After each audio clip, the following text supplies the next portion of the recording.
This is London, one of the largest and most successful cities on Earth. Wow.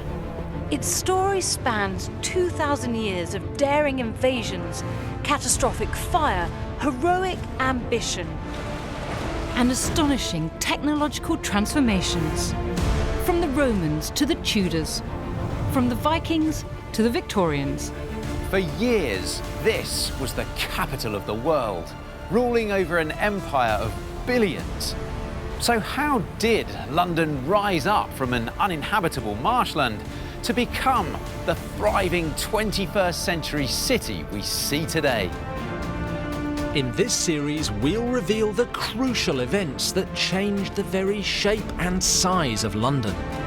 I'll be digging down into the latest research to uncover conflict, betrayal, and power politics. I'll be getting special access to some of the city's most extraordinary sites. And I'll be exploring the innovation and engineering brilliance that gave rise to London's most famous landmarks. So join us as we go on an amazing journey. Absolutely brilliant. To discover exactly how this incredible city was created.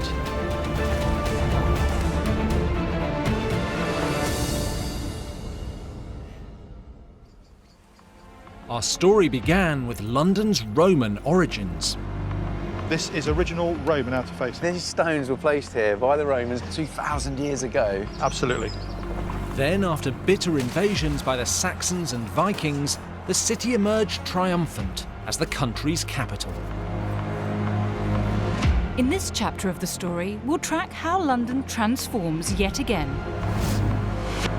As we travel from medieval London, oh wow, to Tudor London and the reign of the unforgettable Henry VIII.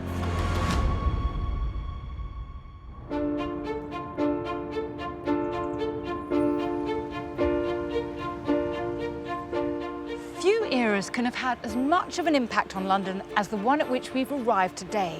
In our journey to map the capital's evolution, we're now at the 13th century.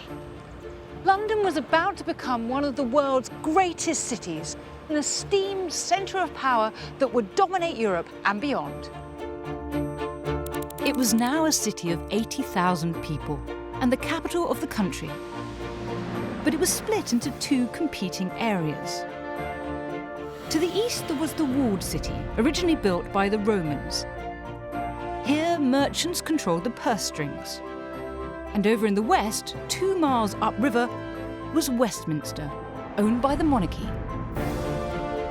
This small piece of land outside the walled city of London had become incredibly important in the story of our capital. There was a large stone church here, known as Westminster, to distinguish it from St. Paul's Cathedral in the east. And this is how it looks today. Westminster Abbey is one of the most recognisable landmarks in London. It was built to tower over the capital, like a billboard to advertise the king's royal authority and to lord it over the merchants in the east. Isn't it extraordinary? But imagine coming here in the Middle Ages when your house was, what, 2 stories, maybe 3 stories high? This is 5 or 6 times higher. People would have been stunned and amazed. To tell me more about why it was built, I'm being shown around by the country's foremost expert, Professor David Carpenter. Wow, it is incredible in here. So beautiful. It was designed to be. It was designed to be the most magnificent church in the world. And who was it designed by? It was designed by King Henry III. How much money did he spend on it? Henry III spent about 2 years' annual revenue of the whole kingdom on this church. £50,000, it doesn't sound very much now, but it was billions and billions of pounds. And you can see why it was so expensive, because there's decoration everywhere. Colour, marble, height. It's 103 feet from the floor to the top of the vault. No other church in England anywhere near as high. I mean, it was the most magnificent church in the kingdom. Personally, I think it was the most magnificent church in the world. Why did he go to such lengths to spend so much money? It's about 2 things. It's about piety, but it's also about power. Henry III was determined to show that his Westminster wielded much greater power and influence than the city in the east, and that God and his authority ruled supreme. Everybody sees this church when they come to London. It's here at the centre of everything, the centre of Parliament, the centre of the Exchequer, the law courts, everything functions here. This is also where the crown shows off its supremacy. All English monarchs since 1066 have been crowned on this site, and there have been 16 royal weddings. Westminster Abbey is the royal shopfront, and 800 years ago, when King Henry III rebuilt it, that was exactly what he set out to achieve. It's now one of the most iconic buildings in the world, and a magnificent symbol of the rise of Westminster. But tucked away here in the cloisters, there's something else. A memorial that marks a critical moment in our capital's past, when it faced a catastrophe that would strike both the East and the West and kill half the population. A disaster so terrible that it would completely change the country.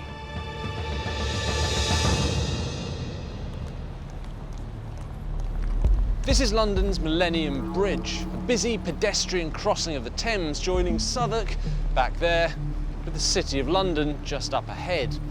Now, every day, tens of thousands of people walk this route, going about their daily business. But just imagine for a moment what it would look like if a deadly disease had ripped through the capital, killing tens of thousands and forcing the rest to flee. Today, a deserted London is almost unimaginable, but in the 14th century, it was a terrifying reality. In 1348, bubonic plague arrived in London, and it would change the face of the capital once again. In the space of 18 months, it killed half the city's population. Evidence of just how many Londoners died has been found in plague pits, excavated during projects like Crossrail. Some of those unfortunate victims are now in the vaults of the Museum of London, under the care of Jelena Beckverlag. Who's this? Well, this lovely person is a male, and he was found in one of the mass burial trenches. The site was prepared, it was purchased by the government to cope with the number of people that were dying of the Black Death. How many people were buried in the mass graves? There were probably tens of thousands of individuals that would have been buried on that site. Tens of thousands, wow. The Black Death of 1348 was one of the worst catastrophes in human history. It killed a third of the world's population. After the Black Death had ravaged London, how did the city change and how did life for Londoners change? What we do know is that actually there was a positive outcome afterwards, that then people did appear to then be healthier. They had better access to good food, so they had better access to meat or fish or vegetables. Conditions for living may then also have been better because you didn't have quite so many people all living in a small space. So there's evidence that actually things may then have improved afterwards. So if you survived the Black Death, then the chances were you or your children would grow up healthier, stronger, better nourished? Yes, absolutely. So despite all the horrors of this devastating pandemic, there were some positive benefits for Londoners. Black Death opened up opportunities for those who survived. So much so that just 30 years after plague had ripped through the city, London's streets were said to be paved with gold. There was about to be a new era of prosperity in the capital, and one man's fortune would transform both of London's great centres of power, the City and Westminster. His name was Dick Whittington. Just 30 years after the Black Death arrived in London and wiped out half of its population, the city experienced yet another dramatic transformation. There were now fewer people competing for positions of power, and business was booming. So opportunities opened up for enterprising folk to make their fortunes. One man is famous for doing just that, and he generously used his fortune to benefit the capital. His name was Richard Whittington, but he's better known to us as Dick Whittington.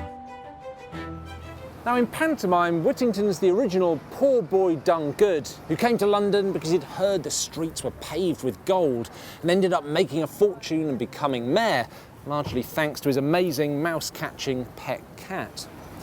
I've always found that legend kind of strange because although Whittington did make a fortune and did become mayor, the journey he took to get there was very different from the one we think we know.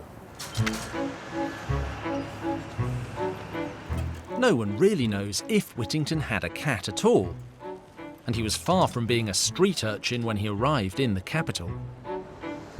Whittington was actually the youngest son of a knight from Gloucestershire.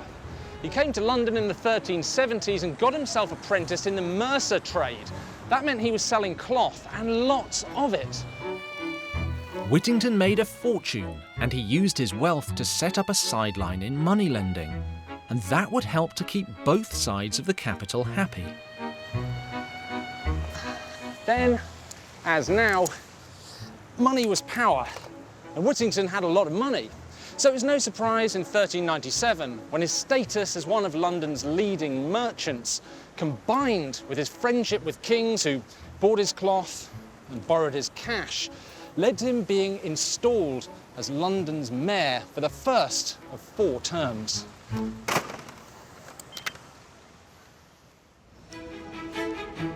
Whittington worked as mayor in the Guildhall, the centre of power in the east, in the old city of London. From here, he ran the city and used his fortune to make sure that it thrived. Whittington understood that the most important thing that London's richest men could do was to keep the king of the day sweet. If the king was on side, he'd resist the urge to tax the merchant's trade or to interfere with the city's self-government. These amazing old loan agreements from the 1400s show how Whittington did that, by lending money to the king. Now at that time, his patron, the king who'd first appointed him as mayor, Richard II, had just been kicked off the throne. But what's Whittington already doing? Well, as this document shows, he's lending money to Richard's successor, Henry IV. And not only is he lending him money, it's actually secured, as it says here, on the crown jewels. Now, there's not a lot of loyalty on show here from Whittington, but what there is an enormous amount of political pragmatism. As well as bailing out kings, Whittington used his wealth and influence to improve the capital itself, including paying for the redevelopment of this great hall in the heart of the city. Now, every time I come into this room, I get goosebumps. This incredible space is the centrepiece of Guildhall, 15th century London's collective symbol of power, prestige and wealth. And it's the product of a redevelopment that was completed in the year 1411, at which point Whittington was about 60 years old. And unsurprisingly, he kicked into the redevelopment fund, and he also paid for a library here out of his own pocket. But Whittington's generosity also extended to Londoners who were much less fortunate. He paid for public fountains to provide clean drinking water, redeveloped Newgate Prison, and supported the capital's hospitals. But that wasn't all. Here on the Thames, by what's now Southwark Bridge, Whittington paid for a state-of-the-art public toilet. It could seat 128 on a long dock over the water, where the waste would be washed away twice a day by the tide. By the 15th century, Whittington's London was still a tale of 2 separate cities, both competing for dominance. The powerful and wealthy old City of London centred around the Guildhall, and not to be outdone, the rapidly growing hub of Westminster, which was still competing to impose its royal influence on London. About 2 miles along the Victoria Embankment from Guildhall, there's a building that, when it was constructed, completely changed the face of London. Westminster Hall. In 1393, Dick Whittington, ever the pragmatist, loaned money to the king so he could make this the most spectacular building in the capital. Oh, wow. Look at this. This is enormous. I feel like an ant in a space like this. This hall already existed in Westminster, but Whittington's loan paid for the installation of this enormous, unsupported roof. I think more than anything, it's the height of this hall that's so impressive when you come in.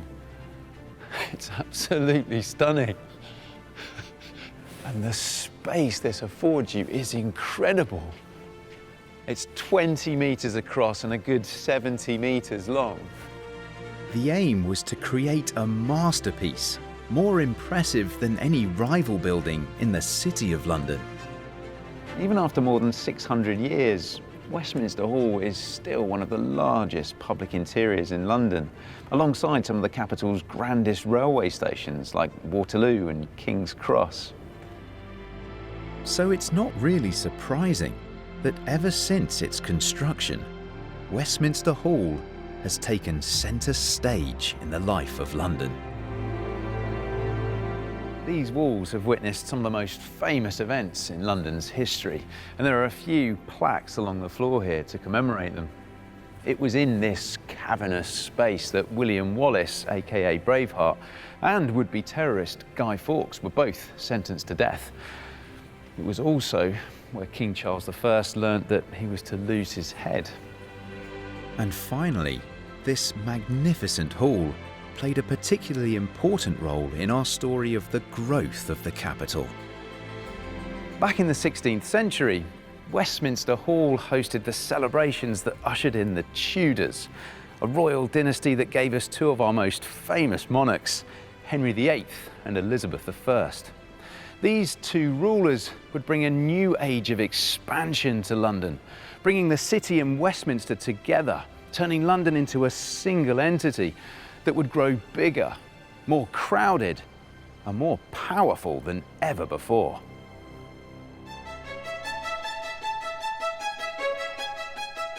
For centuries, London's two power centres, that's Westminster, where kings ruled supreme, and the City of London, where merchants controlled the nation's purse strings, were geographically quite distinct. The two areas, the old city in the east and Westminster in the west, were also divided by the River Fleet. Today it's been paved over, but it once played a pivotal role in the story of London's growth.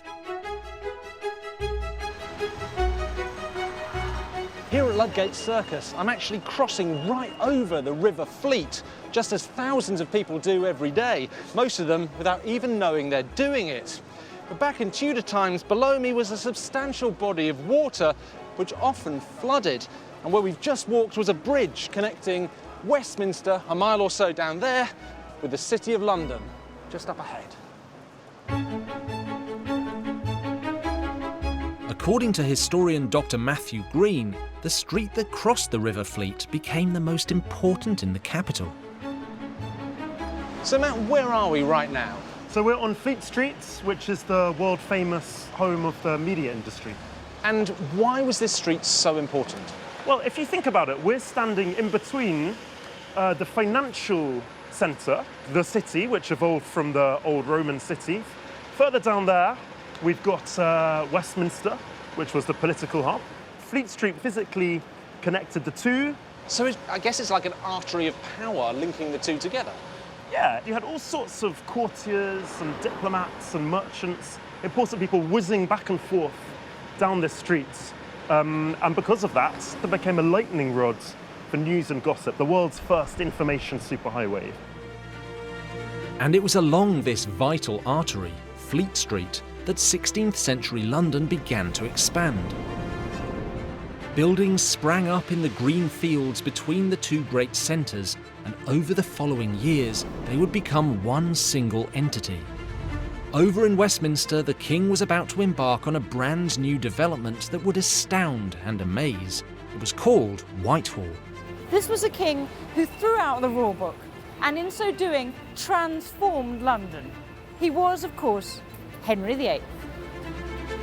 This domineering king had a single-minded ambition to create the largest palace in the known world. But he wouldn't stop there. His insatiable desire for money was about to change the face of London forever.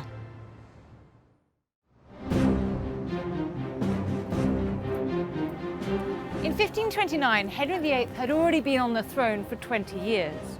But his need to father a legitimate male heir, not to mention his wandering eye, meant that he would soon utterly transform the capital. Henry's impact on London began in an area that is now called Whitehall in Westminster. Today it houses government offices. In the Tudor period, there was an enormous mansion here that belonged to the King's advisor, Cardinal Thomas Wolsey. In Tudor London, Cardinal Wolsey was the second most influential man after the King.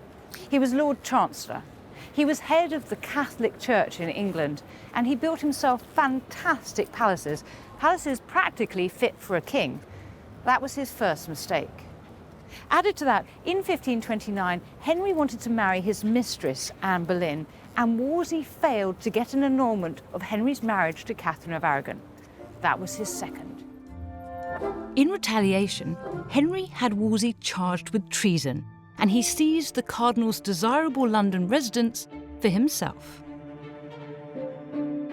He extended it massively, creating his Whitehall Palace. It was incredible, the largest palace in Europe and a new centre of power in the capital. Tragically, Henry VIII's palace was gutted by fire in 1698, but not all of it was lost. I'm here at the offices of the Ministry of Defence at Whitehall, and I'm very lucky to get access. It's not every day that you can walk in here, but I've been given permission to see something I've never seen before. This area is off limits to the public, and filming is carefully controlled for security reasons. But I'm going down below the MOD's rather characterless modern corridors to see what remains of Henry VIII's lost palace. Oh, wow.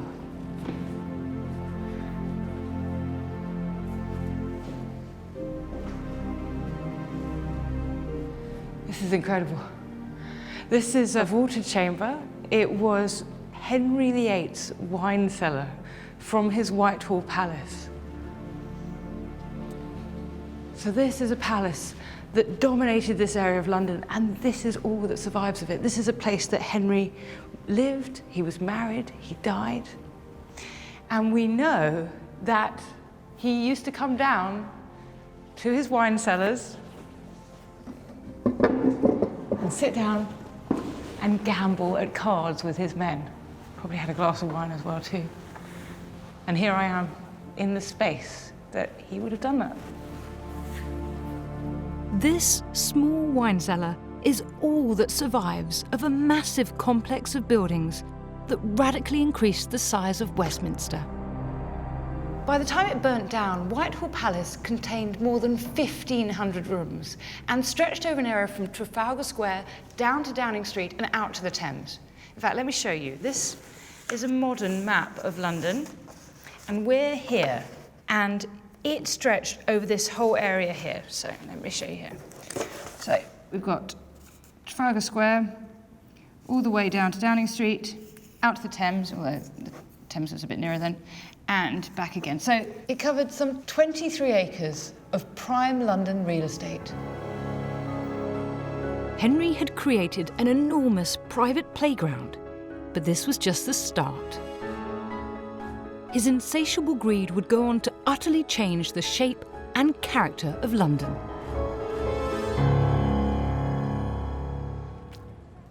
This is Hyde Park. It's one of the capital's most famous open green spaces, and it plays a key role in our story of Tudor London. This sprawling 650-acre patch of prime London real estate changed hands nearly 500 years ago when Henry VIII seized it from the Catholic Church and turned it into a private hunting park. But that land grab was part of an event that started in the 1530s and radically changed the landscape of our nation and of our capital. It began when Henry VIII cut England off from the Catholic Church.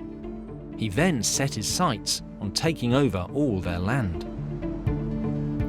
In the City of London, the church owned more property than anyone else. As much as 60% of the land was held by Catholic monasteries.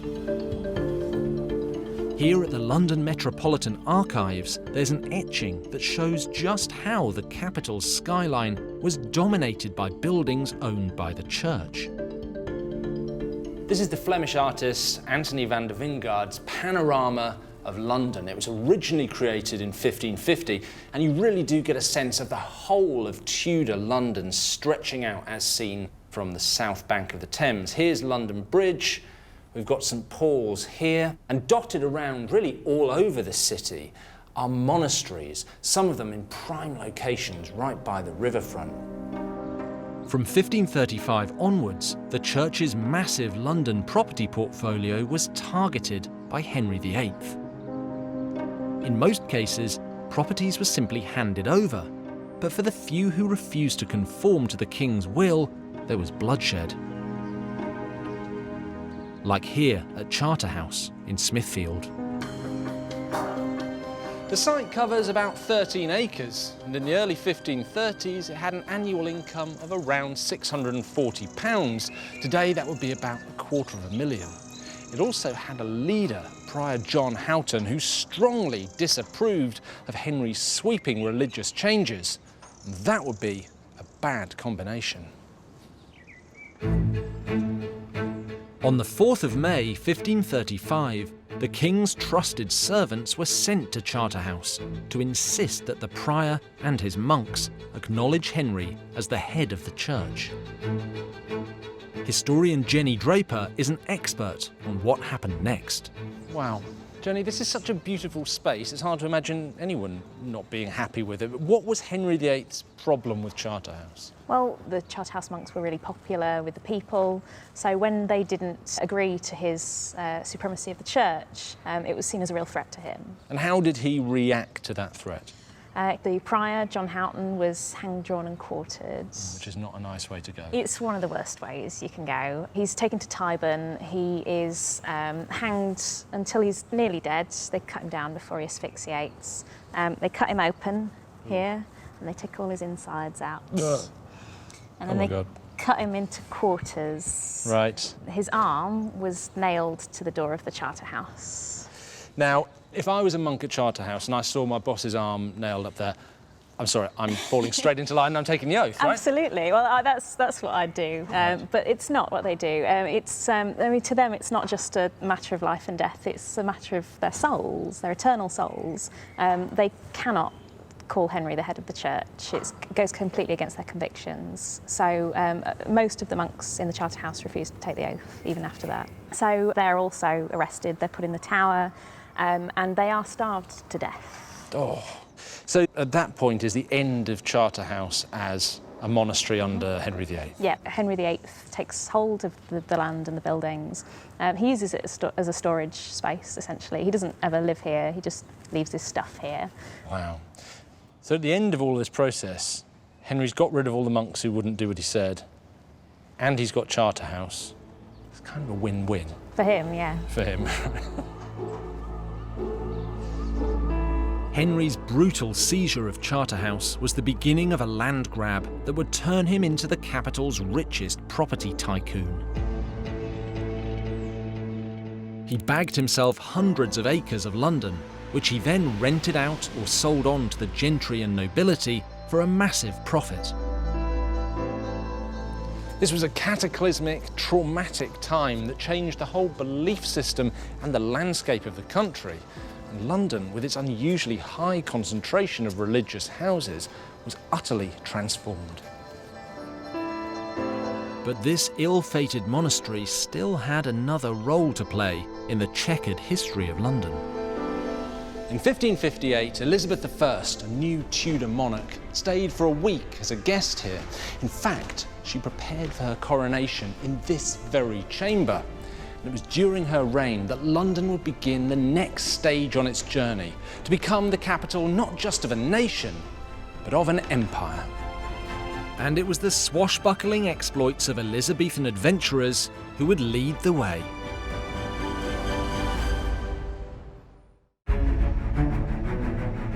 In the story of London, Henry VIII's land grab in the 1530s made him a super-rich property tycoon and redrew the map of the city.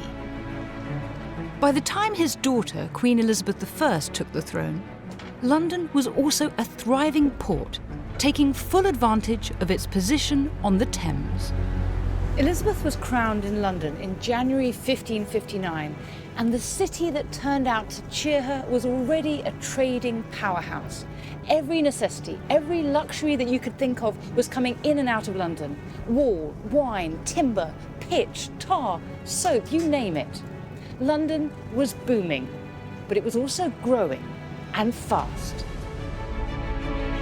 To cope with the increase in trade, the city's docks were expanding, spreading the boundaries of London east along the banks of the river, making the Thames very different from the one we recognise today. The Elizabethan River Thames was lined with quays and warehouses right along the north bank, from the Tower to London Bridge and beyond. And at riverside hamlets such as Shadwell, Limehouse and Rotherhithe, ships were simply pulled up onto mud berths to be unloaded. London's docklands had really taken off, and where I am now was one of the busiest quays.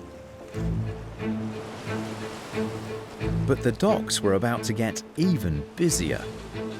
London was becoming a global city as the exploits of plucky Elizabethan adventurers like Sir Francis Drake helped to establish the port as a major hub in a network of international trade routes. In 1581, Deptford became the focus point for the celebration of one of the most famous moments in maritime history, the return of the Golden Hind. 4 years after it had left London, this remarkably unsophisticated vessel had become the first English ship to successfully circumnavigate the globe, and in doing so, turned its captain, Francis Drake, into an A-list celebrity. Today, you can explore an exact replica of Drake's ship, just as Londoners did on the original vessel 500 years ago. In 1581, they all came to see the ship that had achieved this magnificent feat of navigation. But more importantly, they wanted to associate themselves with the man who'd brought to London a staggering fortune of plundered gems and gold. Nowadays, we'd probably call Drake a pirate. Back then, Londoners hailed him as a hero. During his circumnavigation, Drake seized a Spanish treasure ship making its way back from the Caribbean and liberated it of an incredible hoard consisting of a dozen chests of coins, 26 tons of silver and 40 kilograms of gold. And that was just one of several ships he'd plundered on his voyage. When the Golden Hind finally arrived back in London, it was enthusiastically met by the nation and a very grateful Queen. That's because Drake donated half of his looted fortune to Elizabeth. The exact sum of her share is unknown. The Queen made sure it was a state secret, but it's thought to have been enough to pay off the national debt at a single stroke. It's no wonder then that on the 4th of April 1581, Queen Elizabeth had Drake knighted on the deck of the ship that had transformed the fortunes of the crown. The adventures of the Elizabethan sea dogs like Drake put London on course to become a centre for world trade. But the Queen wanted much more for her capital and country. Here in the Queen's House in Greenwich, there's a portrait that gives us clues to her ambitious intentions. I love love this picture of Elizabeth I. It's such a picture of power and riches. You see the message of her as a virgin queen draped with pearls. You've got the victory over the Spanish Armada. But there's also one other thing about this picture that I love, a detail that people often miss. Look where she's got her hand. It's not on her own country. It's on the Americas, because by the time this painting was completed, Drake had not only sailed around the entire world, he'd inspired his queen and his fellow Englishmen to dream of dominating a brave new world.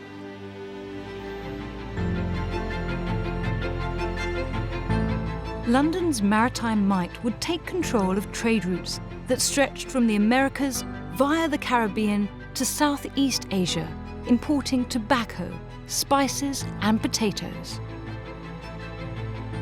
And when the East India Trading Company was established in London, it would become the most powerful corporation in history, arguably bigger than Amazon, Apple and Google combined. As London's commercial power grew and the money flooded in, so did people from all over the world, cashing in on the new prosperity. London's population grew from around 60,000 in 1530 to nearly 500,000 in 1665. But London's success would come at a heavy price.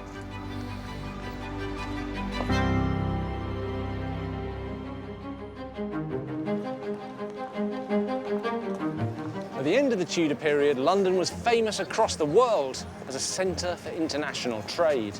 It had become a magnet for migrants from Europe and all over England, all of them seeking employment and wealth.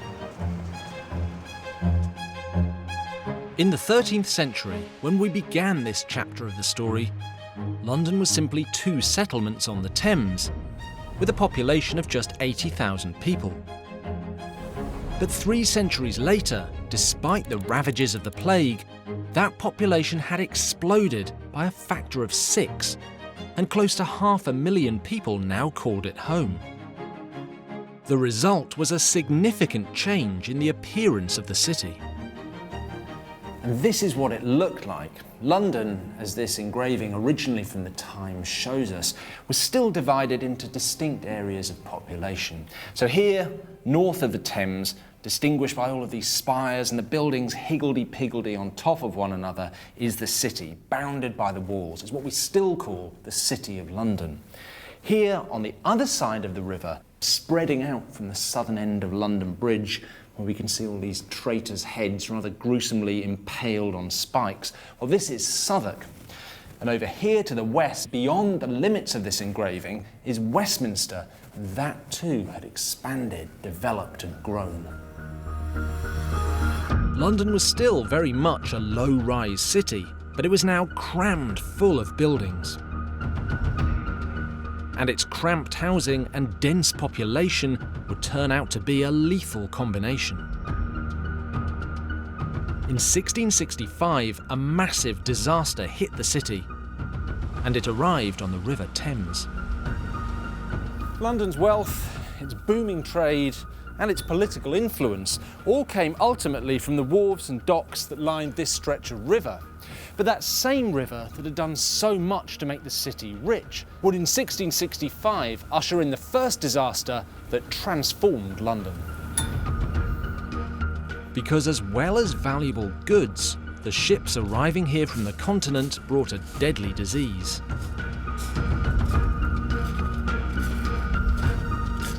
The bubonic plague had first come to London with the Black Death of 1348, which killed as much as half the population in the space of a single year.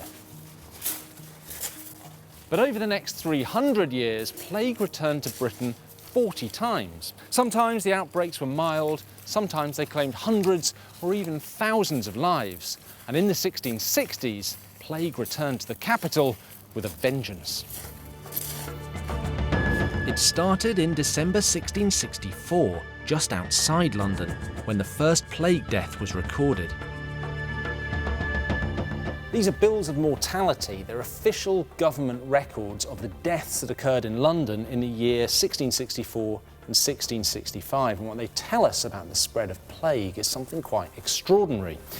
This is the first of them. It covers the period Christmas time, 1664.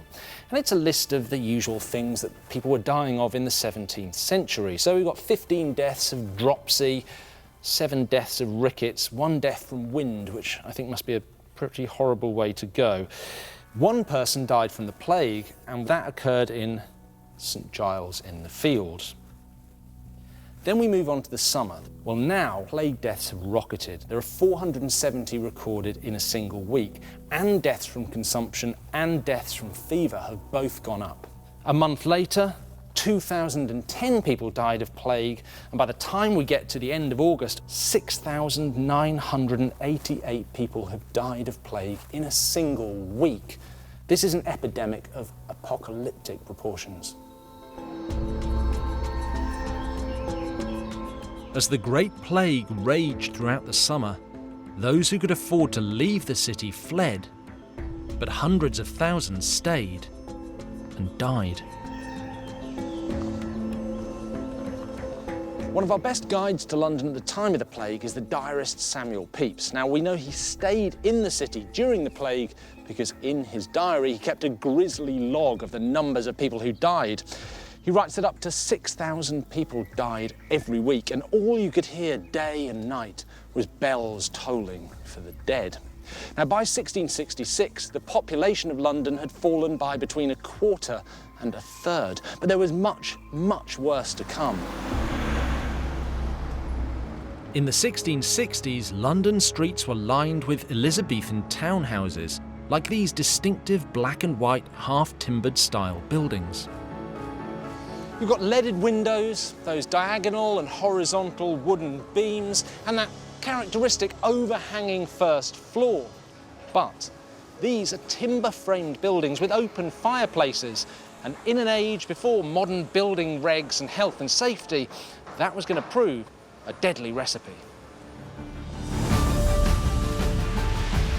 So far on our 1600-year journey, we've seen a small settlement on the banks of the Thames grow to become the capital of England.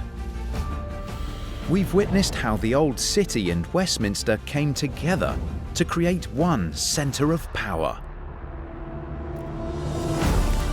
And in the next chapter of our story, we'll reveal how London's cramped housing and timber buildings would cause the almost total devastation of the city.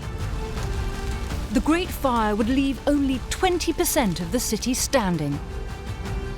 But miraculously, a grand new London would emerge from the ashes.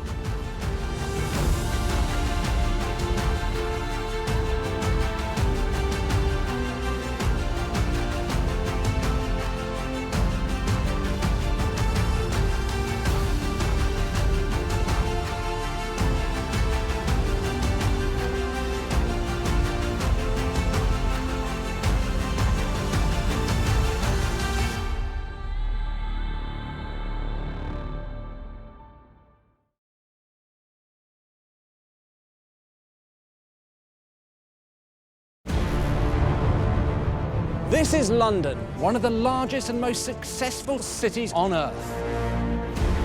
Wow. Its story spans 2,000 years of daring invasions, catastrophic fire, heroic ambition, and astonishing technological transformations. From the Romans to the Tudors, from the Vikings to the Victorians. For years, this was the capital of the world, ruling over an empire of billions. So how did London rise up from an uninhabitable marshland to become the thriving 21st century city we see today? In this series, we'll reveal the crucial events that changed the very shape and size of London. I'll be digging down into the latest research to uncover conflict, betrayal, and power politics. I'll be getting special access to some of the city's most extraordinary sites. And I'll be exploring the innovation and engineering brilliance that gave rise to London's most famous landmarks. So join us as we go on an amazing journey. Absolutely brilliant. To discover exactly how this incredible city was created.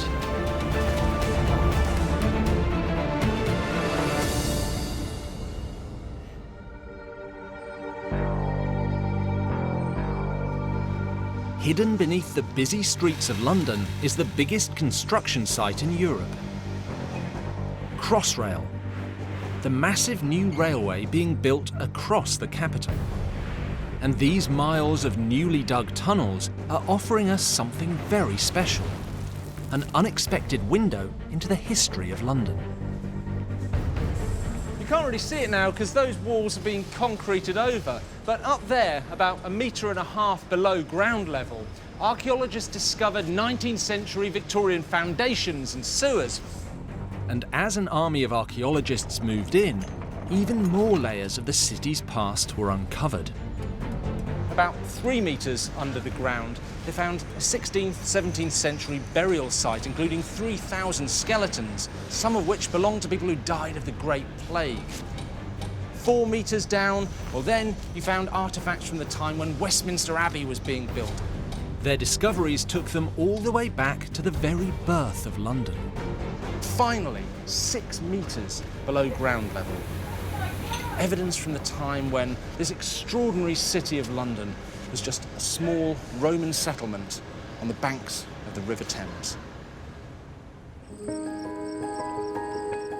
And that's where our story of London starts, in the year 55 BC. I'm just outside London in the marshes of Essex. Now, 2,000 years ago, this is what the city of London would have looked like. A marshy embankment by the slow-moving River Thames in the southeast corner of a place that ancient explorers used to call the Britannic Islands. In the 1st century BC, Britain was seen as a wild country, full of mists and rain, inhabited by ferocious warrior tribes ready to defend their land. But that wasn't going to put off the superpower of the time, Rome. The first Roman to come to Britain was the great general and future emperor Julius Caesar. In his eyes, any unconquered territory was ripe for the taking, and that meant invasion. He actually came here twice, first on a fact-finding mission in 55 BC, and again the next year, this time bringing 25,000 soldiers. But even Caesar, one of Rome's most successful generals, was defeated by this savage island. Caesar was famous for saying, "I came, I saw, I conquered." But on this occasion, he didn't actually conquer very much. Terrible storms and fierce opposition forced him back across the channel. The ancient Britons had won, for now. But 100 years later, in 43 AD, the Romans were back. This time, they meant business. They invaded with an army of 40,000 men and even brought war elephants. Defeat was not an option. Within just a few years, huge swathes of Britain had fallen to Roman rule. When those first Romans marched up the River Thames towards present-day London, they immediately realised the potential of this vast tidal river. It provided a spot far inland, deep enough to safely harbour their ships. The Romans settled at the point where the estuary narrowed. And by 47 AD, 4 years after they arrived in Britain, a small town had been established. It was no more than a few wooden buildings spread over a quarter of a mile along the river, on the site of today's financial centre, the City of London. The River Thames has played a crucial role in the story of London. And one of the first things those original settlers built was a bridge. Today's London Bridge is a major route connecting the south with the north of the capital, and it's built at one of the oldest crossing points over the Thames. 2,000 years ago, the Romans built their bridge right alongside here. There's nothing left of the original structure today, but I want to find out from archaeologist Jane Siddell why they chose to build their bridge here.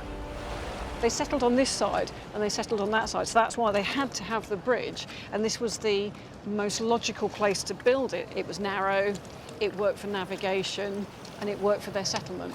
And so the Thames would have been key to the success of that Absolutely. Roman settlement. We often call it the heart of London. It is. London wouldn't have been here without it. You could not have built a Roman city without water transport. The new bridge was a triumph of Roman engineering. Well, where we're stood right now is pretty much on the line of the bridge, is it? It doesn't run parallel with modern London Bridge, which is just behind us. It actually runs at an angle, right where we're standing, and then up to the other side of the monument. I mean, that is enormous. Absolutely that was a huge. long, long bridge. You're talking thousands of trees that would have had to be felled to create this.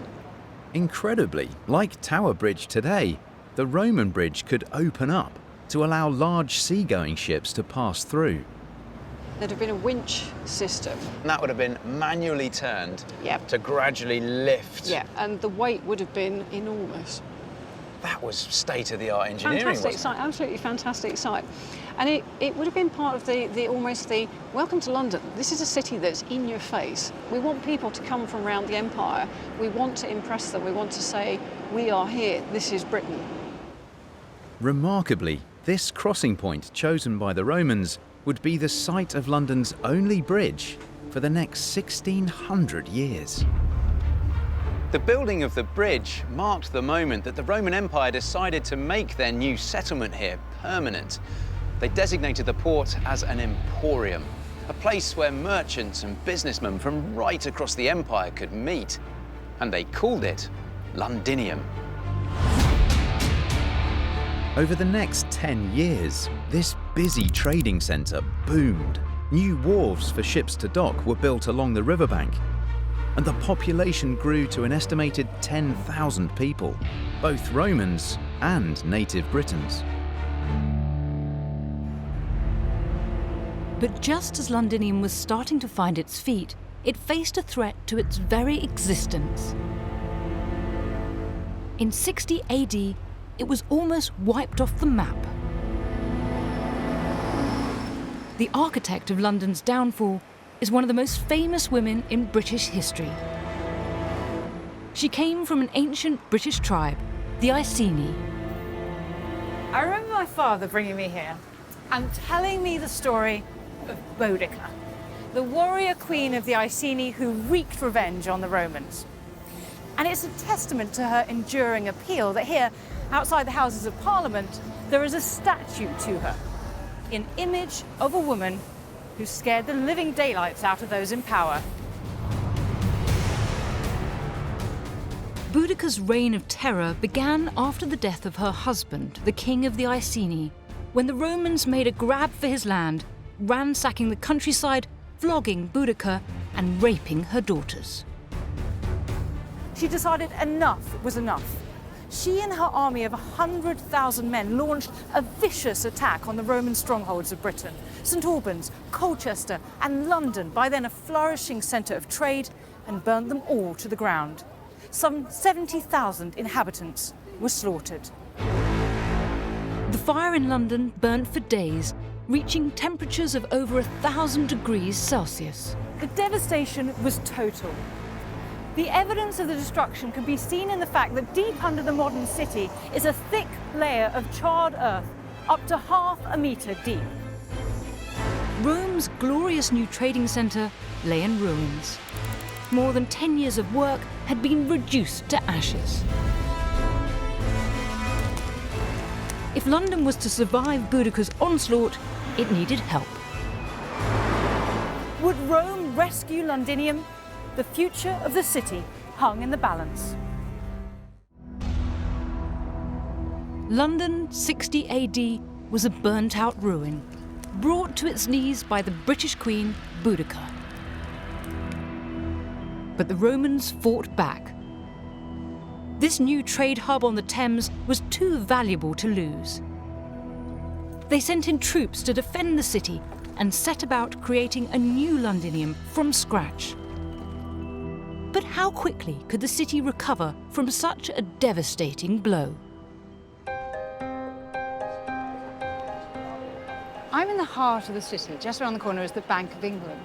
And here in 2013, archaeologists made a major discovery that revealed extraordinary new evidence about what was happening in Londinium after Boudicca's revolt. They were working on a huge 4-year excavation, exploring the land just over there. And what they found was incredible. Preserved in the thick, damp mud were some of the most important artifacts ever to be found from early Roman London. Ancient messages scratched onto wood. Incredibly, they found over 400 of these writing tablets, common in Roman times, but up until now, only a precious few were thought to have survived. L.A. The wood was covered in beeswax, and the Romans wrote on it with a stylus. They would cut right through and they'd cut into the wood, and what we're reading are the scratches they left behind. Historian Dr. Roger Tomlin has been studying these fragments of writing. Presumably these are some of the earliest handwritten documents for Britain that we have. Yes, they are arguably the earliest. There's even the first ever reference to London, an address.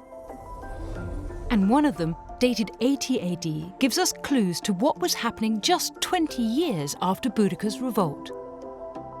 This tablet, it's addressed to someone called Tertius, and then he's described as a Braceario. He's a brachiarius, so he's either a maltster or a corn chandler or a brewer. And I think personally he's a brewer. So that means that business and trade has been set up again, brewing is happening in London, and that we absolutely have evidence of it being sold. Yes. But what's really amazing is just how quickly the city got back on its feet after the revolt in 60 AD. We have another tablet which is dated, I think, the 21st of October, 62, which two businessmen contract to deliver 20 loads of foodstuffs from Verulamium to London.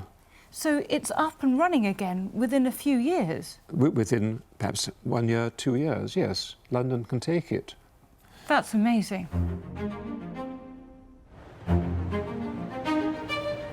Londinium bounced back and became not just a centre of trade, but of politics, law and finance as well.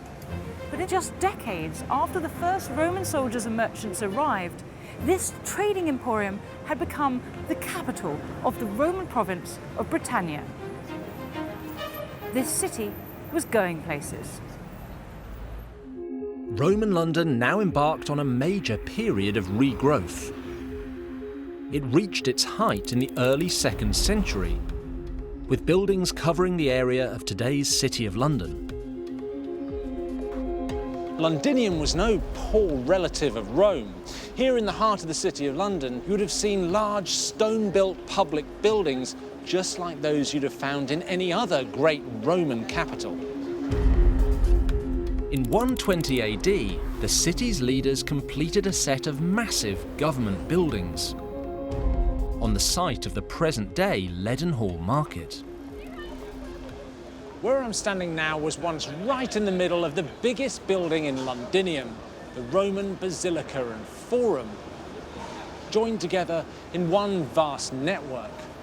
The Basilica was like a town hall with law courts. The Forum contained shops, offices, and a large open-air marketplace. The whole complex took 30 years to build and was the largest construction outside of northern Italy. Its footprint was more than twice the size of today's St. Paul's Cathedral. I've been told you can see some remains of this amazing monument if you know where to look. Apparently, I need to explore deep down below modern London, in the most unusual of places, underneath this barber's shop. Wow, that is pretty amazing. It's the first time I've been into any hairdresser, I think, and seen something 2,000 years old. That's all that remains of one of the basilica's original arches. But when you look at it, it makes you wonder just how many more treasures of Londinium are hidden underground.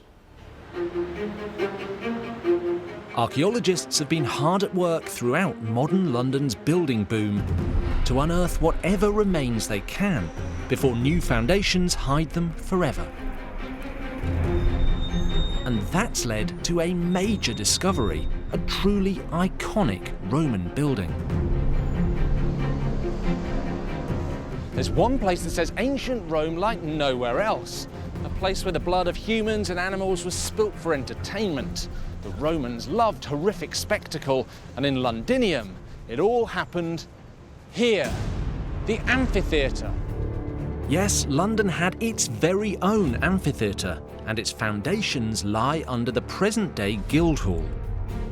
It was built in stone at the start of the 2nd century, right in the heart of the ancient city. This curved line here traces its outline, giving us just a glimpse of its size. 7,000 Londoners at a time would come here to watch executions, animal fights and gladiatorial combat. Having an amphitheatre like this really mattered. It showed the world that Londinium was an important Roman city. It's amazing to think of all those Roman Londoners at work and at play in this grand new city, only 70 years after the first Roman soldiers arrived. Londinium, with all its grand new buildings, was now the place to be. And I'm in search of evidence of the city's growing wealth in modern-day Billingsgate. Beneath one of these office blocks lies some incredible archaeological remains that are usually kept under lock and key.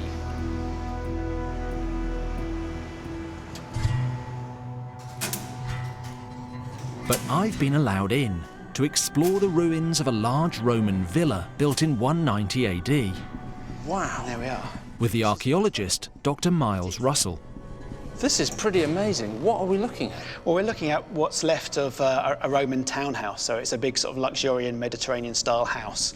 Unfortunately, the floor levels have gone. They've collapsed down into the underfloor heating system. So what we're seeing here, all these channels, would be conveying heat under the floor levels. Underfloor heating. So this is a really fancy house. It is, absolutely. I mean, it's terraced into the side of the hill, and it's a sort of a riverside apartment. It's got this great view of the Thames. There's a lot of wealth coming into the city, and all these wealthy individuals are spending their money. They are creating their sort of home from Rome, a lovely, luxurious villa-style apartment. The key thing about this structure is what's over here, which is part of their own sort of private bathhouse. So, do you get down here very often? No, this is not a space where normally you can get access to. The key really is you can see that little arch there. That's part of a stoke hole. Stoke hole? You're shoveling or wholesale burning material in through that hole, creating heat like a furnace. How would this have differed from the public baths, you know, down the road in the city? They don't have plugs or drains. So the water's only going to be emptied by slaves or servants with buckets on a semi-irregular basis. So if you're swimming in that, you'll be going through like a human soup of skin and hair and unpleasantness. Here, this is your bathhouse, your environment, and you can stay here as long as you like. It's your own controlled environment, and that's what really counts. As the house owner, you're inviting guests in, you're doing business with them, you're striking deals. This is where you're impressing your guests. It's wonderful to imagine those ancient Romans wheeling and dealing as they relaxed in their exclusive bathhouse. And for another 100 years, more and more people would flock to do business here. At the dawn of the 3rd century, Londinium had become a crowded city, with a population that had risen to an estimated 30,000. But where did all these people come from? If you spend the summer's afternoon in central London these days, you'll find it to be a diverse, multicultural city. Perhaps it might surprise you to learn that Roman London wasn't that different. It was a cosmopolitan town filled with people from many different ethnic backgrounds. And to find out the origin of one of these inhabitants of Roman London, I've come to the Museum of London's storeroom. Here, hidden away inside these cardboard boxes, are the skeletons of more than 500 Roman Londoners.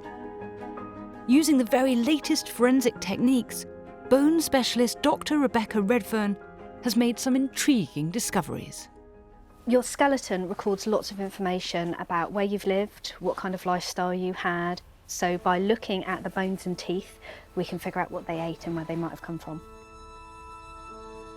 One of the best preserved skeletons in the museum's collection is the 3rd century Lant Street teenager, named after the street in which it was found in 1989. What do we know about this skeleton? We know that she's female, but she's 14 years old, and she's from the southern Mediterranean.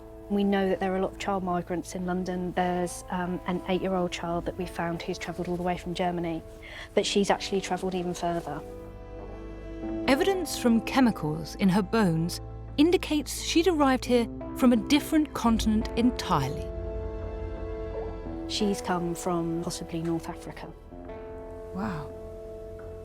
Do you have any theories about who she might have been? We still think of her as being a child, but in the Roman world, girls often got married at 10 and 12, and so by 14 she may have been married to a soldier. She may have been a slave as well. Rebecca's research shows that immigrants like the Lant Street teenager were just the tip of the iceberg. Thousands of people would have been transported, either willingly or by force, into London from all corners of the vast Roman Empire. London becomes this melting pot where people create new communities, and although it's very diverse, they're creating recognisable identities that reflect the multicultural empire. Londinium had been on an amazing journey in its first 200 years. It had gone from a muddy wasteland to a thriving town, only to be burnt down. But it rose again from the ashes to become a stronger and bigger city, built on a grand scale with massive buildings. But change was coming. The Roman Empire wouldn't last forever. As its enemies grew stronger, London came under threat.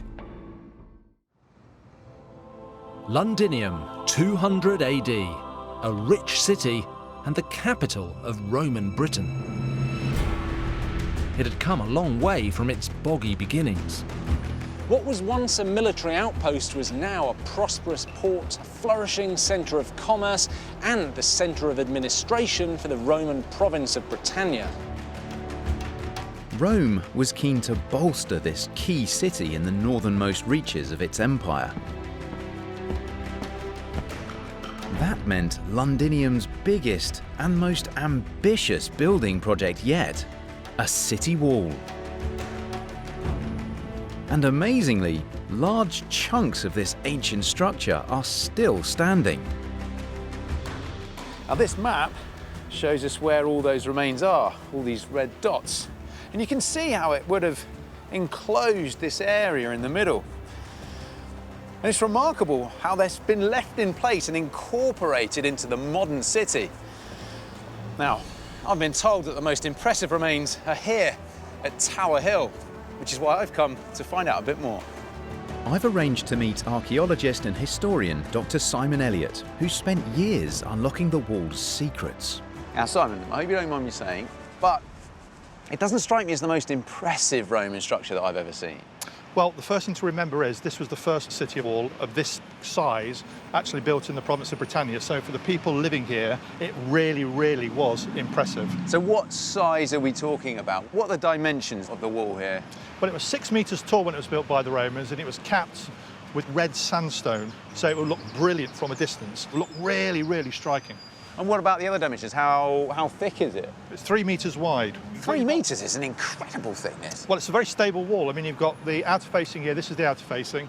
You've got the inner facing, both equally magnificent when built. And then in the middle, you've got a rubble core. This here is outer facing that you can see, is it? Yeah, This absolutely. Is this original outer facing? This is original Roman outer facing. These stones were placed here by the Romans, by Roman hands. By the Romans. 2,000 years ago. Absolutely. London's wall had a lasting impact on the city. It gave it a clearly defined shape. One that remained right into the Middle Ages. and it marked out what's now known as the Square Mile, today's City of London. But there's a mystery. London is built on clay, so where could such huge quantities of stone have been quarried? It took Simon years of detective work, investigating all the abandoned quarries downriver from London. Now he thinks he's found the answer. And it lies 60 miles away in a quiet village in rural Kent. This is someone's back garden, Simon. How come your research brought you here? Well, in actual fact, you're not looking at someone's back garden. You're looking at the largest man-made hole in Roman Britain and possibly in northwestern Roman Europe. Everything all the way along the sides up there, etc. What looks like a quiet green valley today, in fact, played a vital part in the creation of Londinium. Majority of stone which built Roman London came from where you're standing right now. That's really good to know. That puts a really big smile on my face.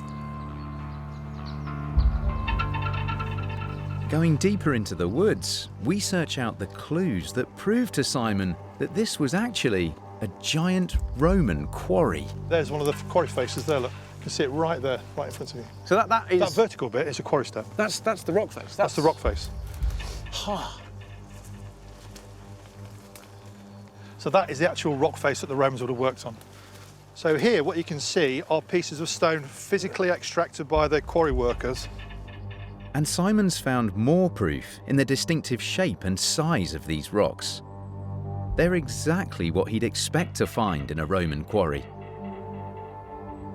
All of these big stones would have been Roman quarried out and just left here. This is ready-to-use stone.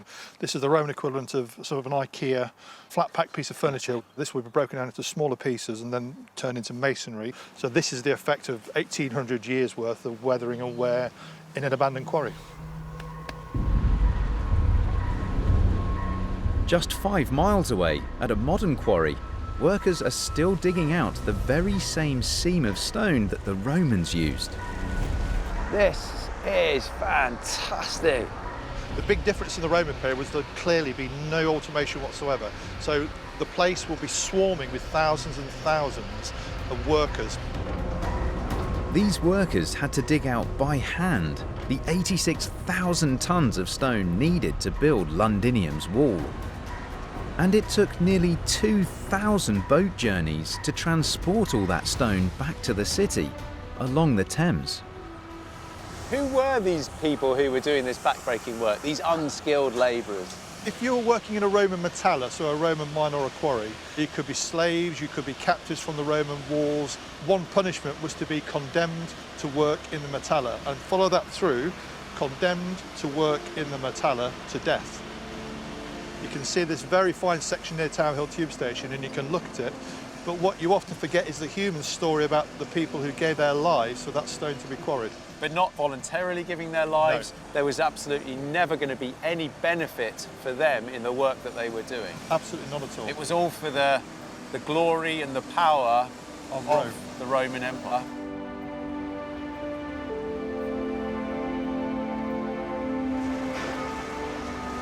This is a truly impressive place. But what I really struggle to comprehend is the position of those slaves and prisoners who are tirelessly put to work here under the ever-watchful eye of their Roman captors, who ultimately gave their lives over to the building of a spectacular capital, a capital they'd never get to see. Londinium's wall, finally completed in 280 AD, was built to impress. But the Roman Empire was becoming overstretched and divided.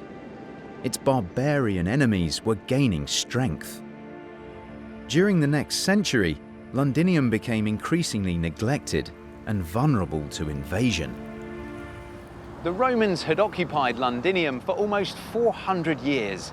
But now, much of the army had been redeployed abroad, and in 410, the Roman military gave up on this far-flung outpost of the empire. They packed up and left. Civilians followed the army and deserted in droves.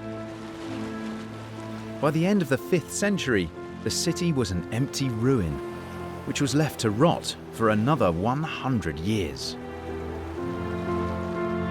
2 centuries after the Romans had left, London was a ghost town. But even if London was a bit down at heel, it still boasted this prime location next to the Thames. And by the 7th century AD, a new set of invaders has arrived to take full advantage.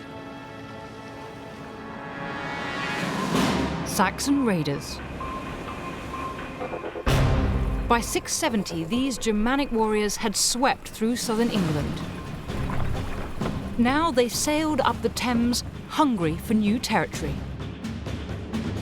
And they discovered the same sweet spot on this deep tidal river which had attracted the Romans.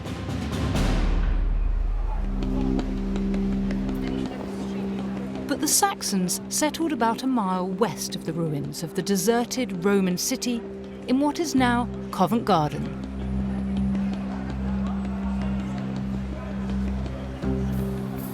Covent Garden today is a buzzing market full of weird and wonderful things to buy. It's used in much the same way as it was in Saxon times. Archaeologists digging under the ground have found shards of pottery and broken glass dating back 1400 years, which suggests that as early as the 7th century, this was a trading centre.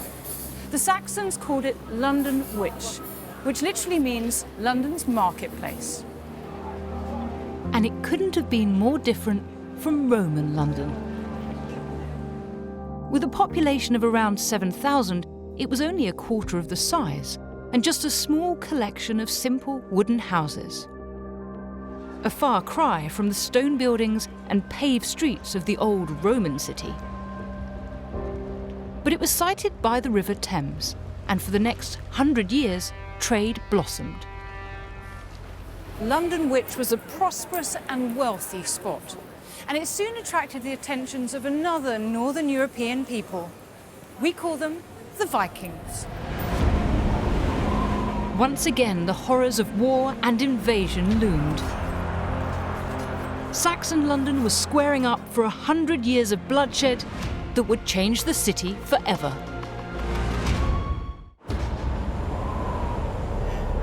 Britain, 850 AD. And London was about to meet its fiercest warriors yet. The Vikings were coming.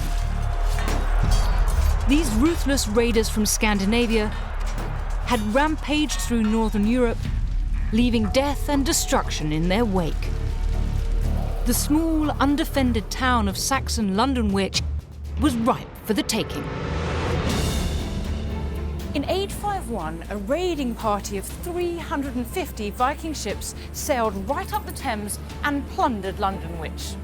Pre-warned, many of the citizens had fled, but those who remained were killed, and their houses and shops were burnt to the ground.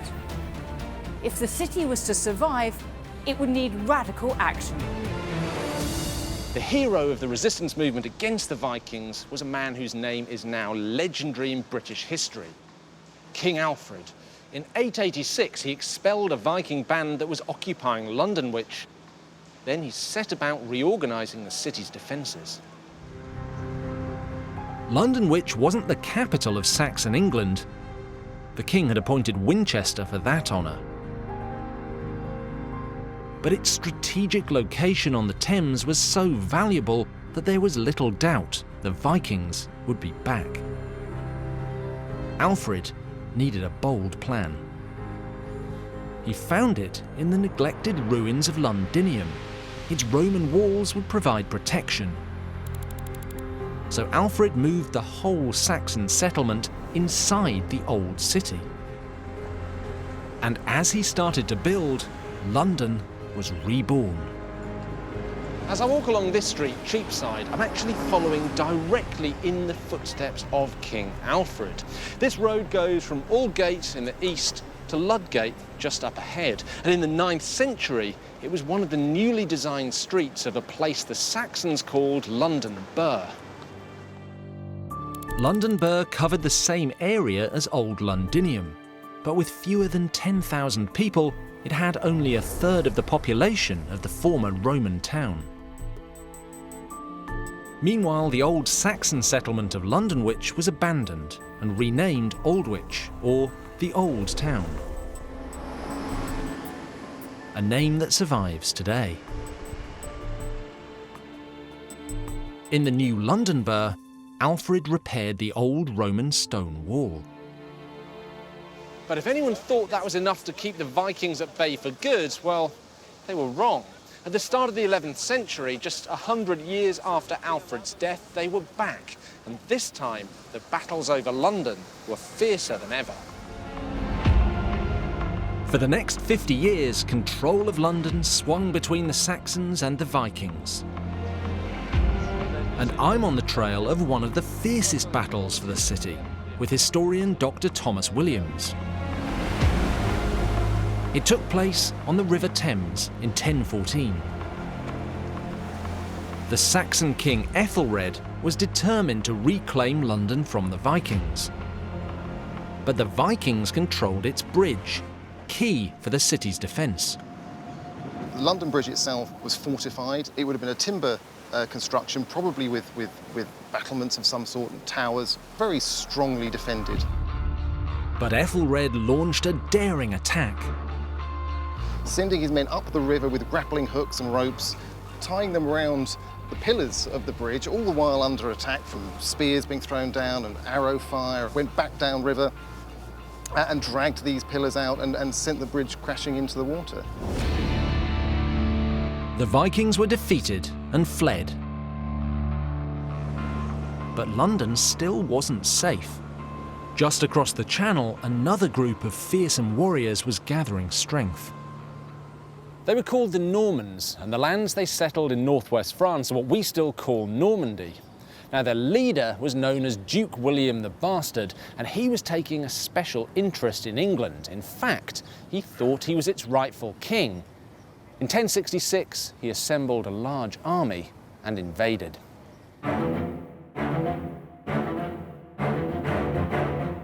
It was the biggest military force Britain had seen since the Romans 1,000 years before. William defeated the Saxon king Harold at the Battle of Hastings. And with Harold dead, he headed straight for London. On Christmas Day 1066, William was crowned king in Westminster Abbey. William soon discovered that invading England was the easy part of conquest. Securing it would be much more difficult. So he ordered the construction of heavily guarded castles up and down the country. The most impressive of them all was here, the Tower of London.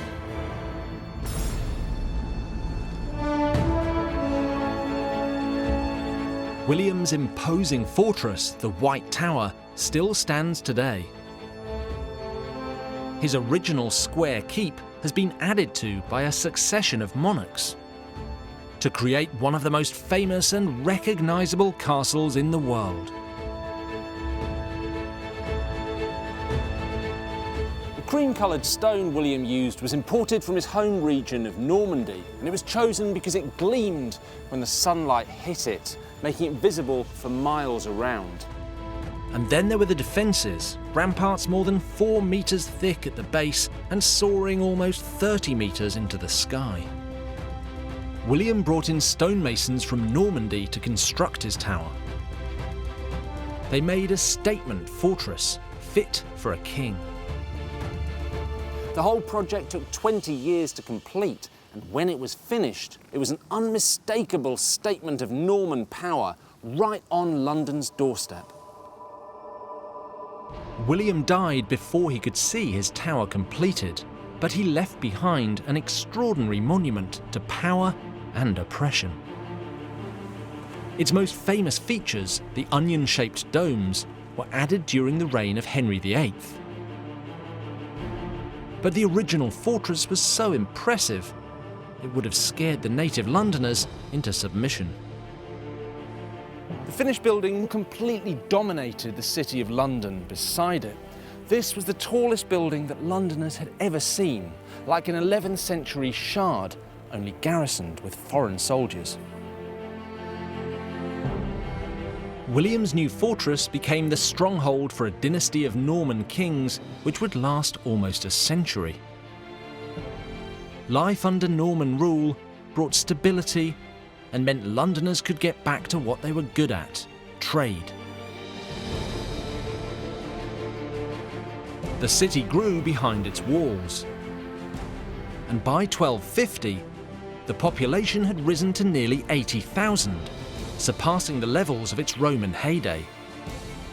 And once again, it became the undisputed capital of England, replacing Winchester. London was set on course for a bright future. But in the next chapter of the city's extraordinary story, the population is struck down by a deadly disease. The Tudors take over and construct the greatest buildings Europe has ever seen. The population explodes, and Elizabethan adventurers put London at the centre of a growing new empire.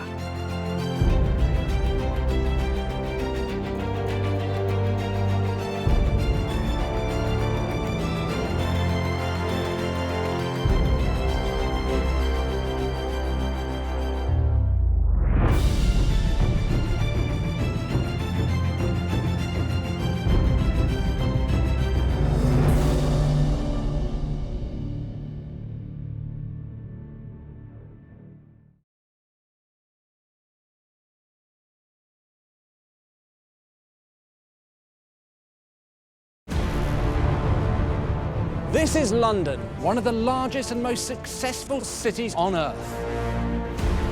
Wow.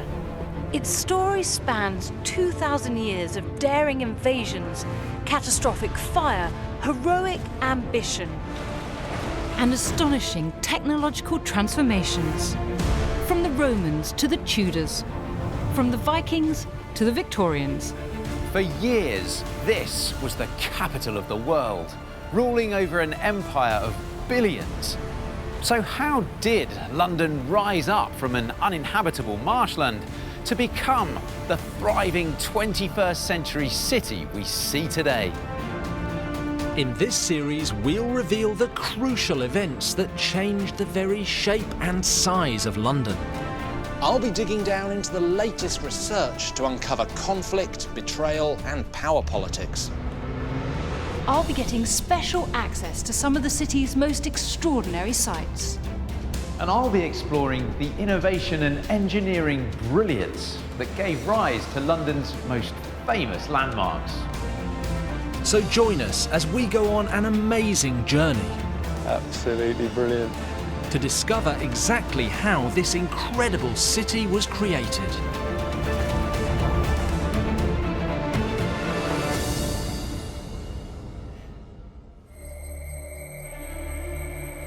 So far on our journey, we've seen a small settlement on the banks of the River Thames grow to become the capital of England,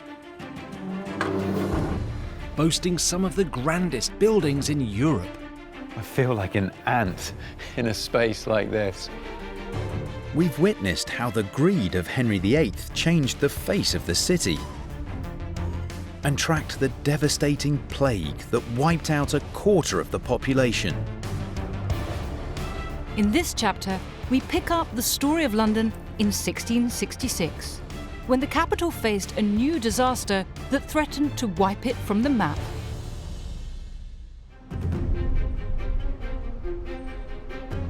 By the mid-17th century, London's population had reached 350,000. The city spread some 5 miles from east to west, and it was thriving. But in September 1666, London experienced one of the biggest catastrophes in all of its history. And it started right here in the heart of the city. This is Pudding Lane, a street that earned its name from the puddings, or offal sausages, that butchers used to produce here. But today it's most famously associated with the Great Fire of London, a blaze that started as a simple yard fire and ended up nearly razing the entire city to the ground. But recent research into documents from the time has revealed that the actual start of the Great Fire was just around the corner from Pudding Lane, here on Monument Street. This was the back of a bakehouse belonging to a man called Thomas Fariner. It seems almost incredible that a small fire in the backyard of a baker's shop could do such damage that it threatened the survival of a great capital. But that is precisely what happened here on the night of the 1st to 2nd of September 1666. A hot summer had baked the city dry, and strong east winds whistled through the streets, ideal for spreading flames from one timber frame building to the next.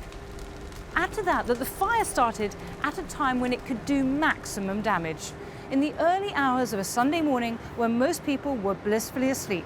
The fire had time to take hold, and the results were catastrophic. The fire spread rapidly outwards from Fariner's bakery, fanned by the winds.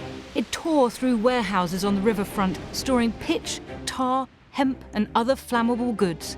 It laid waste to homes and shops, and it sent people scattering into the streets, trying to save themselves and their possessions. Panic among the city's leaders and inadequate firefighting methods meant that by the time the wind dropped and the fire had been brought under control, almost all of old London, the Tudor houses, the Norman buildings, the Saxon churches had been destroyed. In 5 days, the fire had consumed over 13,000 houses, 87 churches, most of the buildings of the city's authorities, and famously, St. Paul's Cathedral.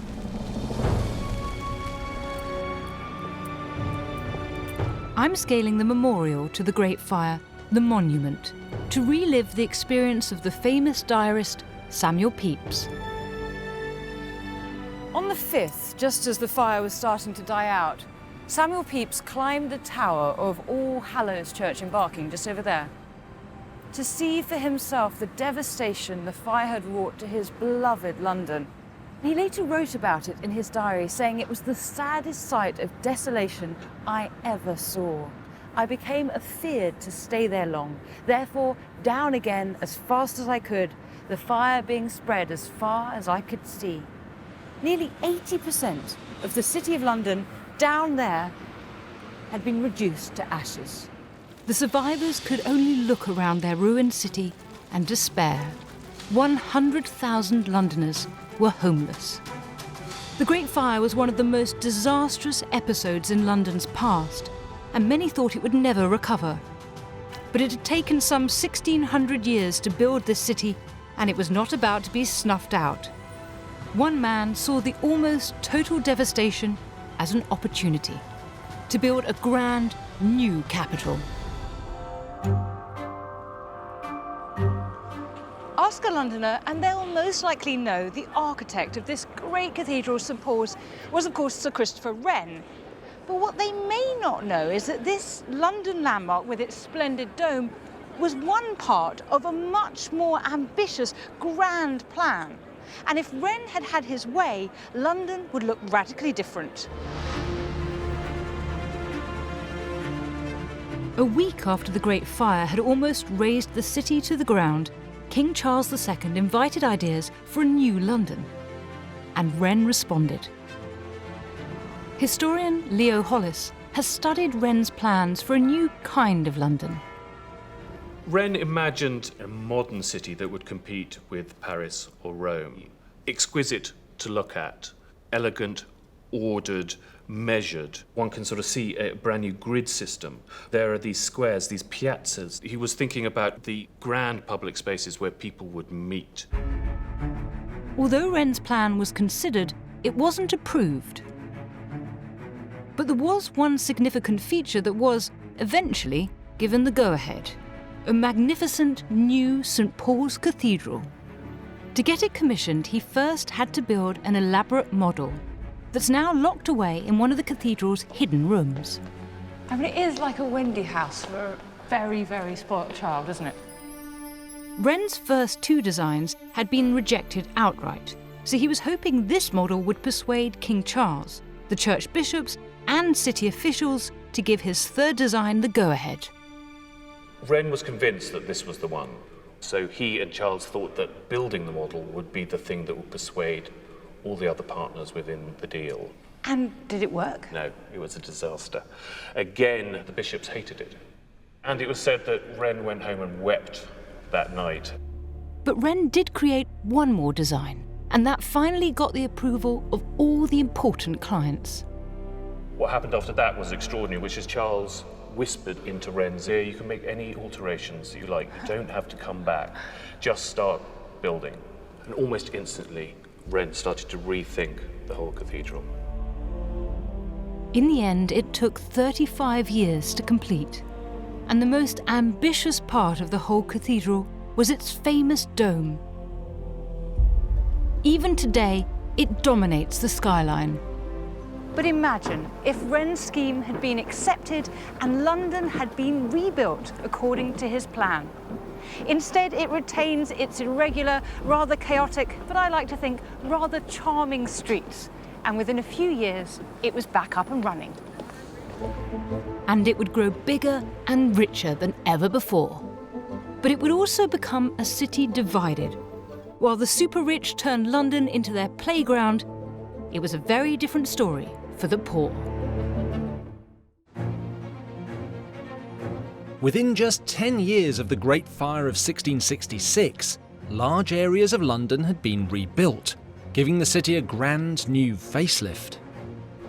But in those run-down areas that escaped the fire, whole streets became ghettos for the poor. Here in St Giles, on the eastern side of Soho, houses were divided up, and in some, between 50 and 90 people could lodge for the night. The alleyways in the ghetto decayed into a squalid, overcrowded slum, known as a rookery, after the nesting habits of rooks that roost close together in large, noisy groups. With all this came sights and smells that offended the rich men and women of the city. They in turn began to look elsewhere to build their homes. Just like today, the wind usually blew to the east, taking London's dirty air with it. So the rich looked to the west, with its sweeping green landscapes and sweet, fresh air. In 1700, the land between Regent Street and Hyde Park, that we know today as Mayfair, was still open fields. And it was owned by the powerful Grosvenor family. In 1720, they set about developing a grand residential estate. I'm meeting Professor Elaine Challis at the London Library to look at the original plans. And it's amazing to see the fields in the background there. You know, you really have a sense that it's just on the edge of London. Absolutely, yeah. London is just gradually moving out, and so you've got areas which are still very rural. People with cattle and grazing and crops. The Grosvenors began to build palatial London homes for themselves and other wealthy families. And the jewel in the crown of their desirable new estate was Grosvenor Square, just south of present-day Oxford Street. It was very fashionable. Grosvenor Square was the biggest, the best, the most advertised, and the most expensive. This is aristocratic heaven. The Grosvenor estate and other wealthy developments nearby pushed the western edge of the capital out by over half a mile. It laid the foundations for Mayfair and eventually London's famous West End. Once the capital's rich and titled had moved in, they set about turning this stylish new area in the west into their playground. And I'm meeting writer and historian Joseph Friedman to find out how these wealthy Londoners lived. Tell me a bit more about this lifestyle, this excessive, decadent lifestyle. There were parties morning, noon and night. It might begin with a levee, attended perhaps by 100 people in the morning. Lunch parties, card parties, musical parties, balls, assemblies, and this would go on all night.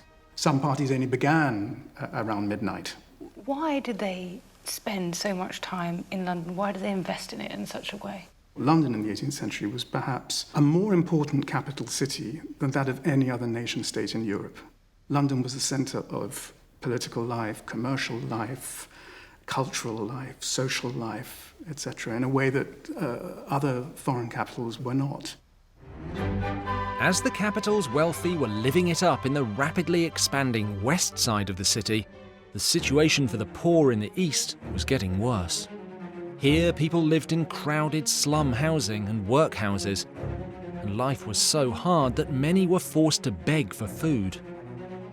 But there was something they could afford that made life's hardships easier to bear: gin. Gin had been distilled in London for several decades, but increasing poverty and harsh living conditions meant that people were turning to the bottle rather than more expensive drinks like beer. In 1735, Londoners consumed more than 6 million gallons of gin. That's half a pint per adult per day. Anyone could distill and sell it, and there were over 7,000 gin shops trading in London. Taverns advertised drunk for a penny, dead drunk for 2 pennies. Cheers. Cheers. One man who knows about the effects of gin on the poor of the East End is Olivier Ward. I'm guessing the stuff that we've got here isn't quite the same sort of stuff that they were drinking in the early 18th century. I couldn't be further from it. Theirs would have been badly distilled and often filled with oil of vitriol, like turpentine, sulfuric acid, and methylated spirits in there. By 1750, gin consumption was at its height, with Londoners swilling back 11 million gallons a year. In the poorer areas of London, it seemed that everyone was permanently drunk. In the East End, almost 1 in 4 houses would have been making gin in one way or another. So gin is the sort of crack of 18th century London? Absolutely, and an epidemic that would be akin to a crack epidemic today. It really was as bad as that. This level of drunkenness led to a complete breakdown in the quality of life. What was the effect on London as a city? The craze just ripped apart society and just completely deconstructed the very fabric of it. It pitted people against others, neighbours, friends, because it relied on informants to tell the government and the police who was making these backyard gins. We hear these phrases dating from the gin craze like mother's ruin, which kind of imply that women were drinking a lot of gin. I mean, is that actually the case? Well, I mean, everyone was drinking gin. It was man, woman and child, so it wasn't just women. But yes, there is a case, Judith Darfour, who actually took her child into a heath, murdered it to sell its petticoats to buy gin, and then returning to work later on that day as if nothing had happened. Gin-related crime soared, and mother's ruin was blamed for the deaths of thousands of men, women and children. When the death rate climbed higher than the birth rate, the government was forced to act. So they outlawed small gin distilleries. And eventually, the period known as the gin craze came to an end. Meanwhile, in the west of the city, it was a very different story. The rich had immense amounts of money to spend, and their wealth would transform the West End into one of the best-known shopping districts in the world. Instead of spending their wealth behind closed doors, having tradesmen deliver textiles, shoes and hats to their houses, the rich now wanted to be seen out and about, perambulating the stylish streets. And so the West End shopping experience was born. In the 18th century, London's West End grew bigger than Mayfair and spread to include Marylebone and Fitzrovia. It would eventually see the creation of famous shopping streets like Piccadilly, Regent Street and Bond Street. The city became a world-renowned shopper's paradise. Visitors came to London specifically for the shopping experience and were amazed by the range of goods on offer. By the 1700s, people could buy whatever they wanted in London because the city was at the centre of an explosion in international trade. And that was down to one thing: the River Thames. The Thames has always played a critical role in the prosperity of London, and by the end of the 18th century, the sheer volume of goods coming into London via its river was astonishing. Ships coming here were supplying Londoners with all their luxury and exotic goods. Goods like chocolate, sugar, rum, pepper, teas and silks. And the population here just couldn't get enough of it. And the River Thames was struggling to cope. The entire width of the river was crammed with ships, more than 1,500 in an area meant for just 545. It was said that you could walk from one side to the other without getting your feet wet. This chaotic situation meant that ships were often stuck in the Thames for weeks and were regularly damaged. But by far the biggest problem was thieves.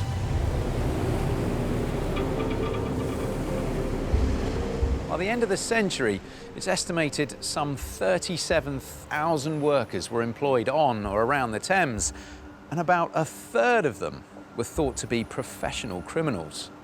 Now, these thieves had various names according to their particular brand of theft. You had river pirates, night plunderers, light horsemen, heavy horsemen, scuffle hunters and mudlarks.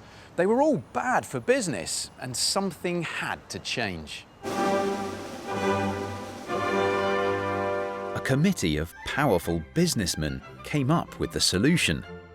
In 1799, they built the city's first secure, enclosed docks here on the Isle of Dogs.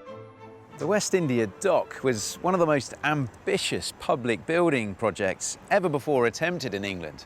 Where I am here now was the import dock, where ships would sail in and offload their goods before heading round to the export dock to be loaded up and head back out down the Thames. This was a completely new way of operating. Until now, ships had been forced to moor in the river near London Bridge and wait for smaller boats to shuttle their goods upstream. The new docks would be far more efficient. For the first time, cargo could be offloaded and stored right here at the docks. Now, these two buildings here, now the Museum of London Docklands, give you some idea of what the site would have been like. There were actually 9 of these warehouses, and in total, they could store the entire annual import of sugar and have enough room over for vast quantities of rum. But most importantly, it was completely safe because the docks were surrounded by a 30-foot-high security wall. The West India Docks and others like them would ease congestion on the Thames and ensure that London remained the world's busiest port. This upgrade to the river came in the nick of time, as London was about to be catapulted into the industrial age. Rapid growth and a population explosion would push the city to its limits. The 19th century would be London's toughest challenge yet. On the 28th of June 1838, Londoners watched in awe as an 18-year-old princess was crowned. Queen Victoria would reign over an era of extraordinary progress and prosperity, and her capital would grow into the world's most powerful city. London was also becoming industrialised faster than any other city in the world.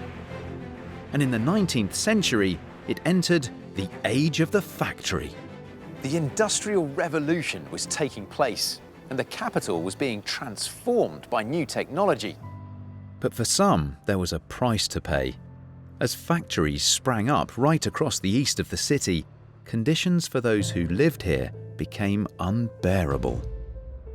In the 1830s, this part of southeast London was known as Jacob's Island, a densely built-up commercial area of factories, tanneries, warehouses and mills, with rickety old houses built in between them, all surrounded by a man-made ditch.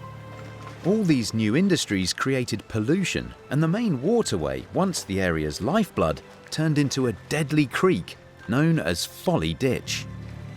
To give you some idea of what it was like to live here, Charles Dickens gave a vivid description in his bestseller, Oliver Twist. He wrote, "Dirt besmeared walls and decaying foundations, every loathsome indication of filth, rot and garbage."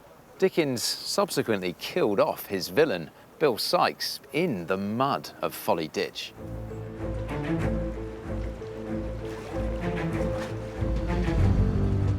The mix of terrible sanitary conditions and industrial pollution was typical in East London. and fumes from heavy industry and coal fires covered the streets in a dangerous smog. Those toxic conditions had a dreadful effect on the health of the population, and we know that because it's written into their bones.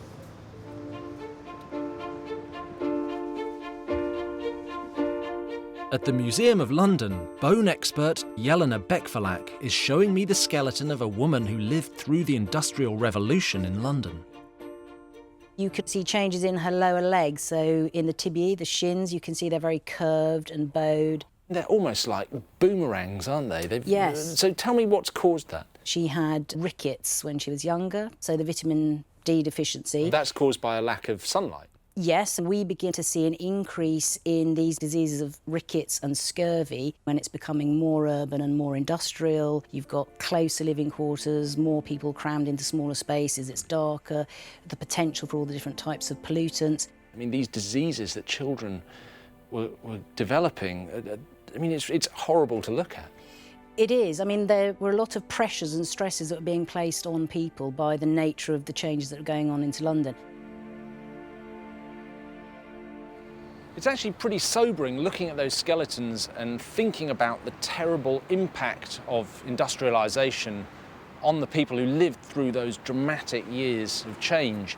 All of those lives sacrificed in making London the greatest city in the world. As the century progressed, the pace of change showed no signs of slowing down. In fact, the capital was about to undergo another transformation. This time it was thanks to a new creation, the greatest invention of the Victorian age, the railways. And they would change the capital beyond all recognition. The first railway station in London was London Bridge, built in 1836, and that was just the beginning of railway mania. This is a snapshot of London near the start of this boom in the construction of the railways, and you can see on it the first major routes into the capital.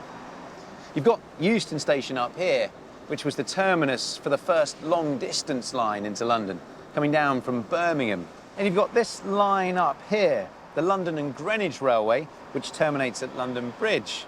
And then from the east, follow this line in to Fenchurch Street, which was the first railway station to be built within the City of London. This was a period of intense railway investment, driven by fiercely competitive private rail companies. By 1846, there were no less than 19 of them, with plans to build stations right in the middle of London. 19! I mean, it was bordering on the ridiculous. Just imagine what that would have done to the city. Thankfully, the government stepped in and decided to set up a royal commission to consider how to prevent London being destroyed by the railways. The commission came up with a rail exclusion zone. This meant that railway lines were not allowed to go all the way into the centre, but had to stop at its boundary. And this is where railway companies built their stations, each one trying to outdo the others with ever more spectacular architecture. The terminus here at London Paddington was built in 1854 by one of the most celebrated civil engineers in history, Isambard Kingdom Brunel. As chief engineer of the Great Western Railway, he was thrilled when he won the contract to design this station. And just look what he came up with. This was his masterpiece, designed to outdo the Great Northern Railway's terminus at Euston, 2 miles to the east. Brunel didn't hold back. At the time it was built, this was the largest train shed roof in the world. Even today, Paddington Station stands out as a spectacular piece of architecture. Brunel's grand station was soon followed by Victoria, Charing Cross, and in 1866, St Pancras. The railways changed the shape of London perhaps more than any other invention in its history. The capital began to expand rapidly outwards into the surrounding countryside, and thousands more people living in rural areas were now able to commute in. But there was one area of London cut off from the prosperity of the city. Northern villages like Highgate and Hampstead were built on hills far too steep to build a railway on. So the Victorian engineers came up with a plan to connect this area to the railway network. And I'm on my way now to see one of the best preserved abandoned Victorian railway stations in London to see what they came up with. Highgate was one of the first northern hillside villages to be joined to the city. Today, its old railway station is kept under lock and key. There we go. Lovely, thank you, Chris. Super. But Chris Nix from the London Transport Museum is giving me special access. That lovely cottage over there was part of the first station here. When construction began in the 1860s, they cut a deep valley out of Highgate Hill and built the station in the dip. You do feel that you are in a bit of a cut-out bowl in here almost. You are. There was a natural dip in the land here originally, and that was extended down to create this cutting. Mind the nettles and the brambles. It is completely overgrown here now. It is. So the trains could reach the platforms, the Victorians used pioneering technology to blast tunnels through the hillside at each end of the station. Let's just do the magic and unlock. And, keys, more secret access. This door normally doesn't get unlocked because of the bats that are inside it. Fantastic. There is light at the end of the tunnel. You see the remains of the tracks there. Now this tunnel, the one just next to it, and the pair at the far end of the station penetrate right through the hillside here. Thanks to new tunnels like these, the capital could be connected to previously remote areas like Highgate. It meant London's boundaries could expand and more people could get into the centre of the city. This was part of a new concept of not having to work where you live. Arguably, this was the beginning of the age of the commuter. In the mid-19th century, an estimated 27,000 passengers were travelling into London every day. At the same time, the population of the city was exploding. At the beginning of the century, it had stood at 1 million, but by the 1850s, that number had trebled to a staggering 3 million. This rapid growth created serious problems, because the capital was depending on a dangerously primitive water supply. Because homes and businesses didn't have modern toilets or running water, people had to draw all the water they needed for cooking, drinking and washing from communal wells or pumps. Their sewage was dumped directly into the Thames or into open pits called cesspools. These were perfect conditions for disease to spread. One of the most deadly diseases to hit the capital at this time was cholera. It had made its first grisly appearance in London in the 1830s, killing around 6,000 Londoners. By the 1850s, the death toll was much worse. In these Soho streets, there were more than 500 deadly attacks of cholera in just 10 days. Something had to be done to stop the relentless spread of the disease. I'm meeting author and historian Amanda Thomas to find out how local resident Dr. John Snow stepped in to help. He very quickly realised from his past experience that it was likely that their drinking habits and their dietary habits were linked to their health. But people didn't believe him. No, absolutely not, because the general consensus of the time was that it was spread by miasma, by bad smells, and when you came to London in those days, the smells were abominable. So you can perfectly understand why people would think that disease would spread through bad smells. John Snow was convinced that people were being made ill by drinking contaminated water from a pump in Broad Street, but he had to prove it. And he did that by mapping the victims. So this is the map that John Snow used to work out how the cholera was spreading, right? This was the map that he produced, which was a stroke of genius, because each line represents a death. He added these extra lines to show how many people had died in each property, to prove that it was the water from the pump that was causing the deaths. And I can see the pump is marked here, then that would have been over just over there, exactly outside the pub. And at the factory over there, where the high concentration of deaths were, they were specifically keeping water from the pump to use to drink. But actually, there are some patches here, like there's a little sort of bald spot here. Why was that? Yeah, that was the workhouse. And you would have thought, wouldn't you, that they were the worst affected. There were over 500 inmates, but only 5 died. He knew they had their own deep well. They weren't taking water from the pump. Snow took his research to the city officials and asked them to take the handle off the pump, making it impossible to draw water. They were reluctant to believe him, but they agreed to remove the handle as a trial. And not long afterwards, the outbreak of cholera stopped. It was proof that the water from the pump was the cause of the cholera outbreak. But the Victorian establishment was not for turning.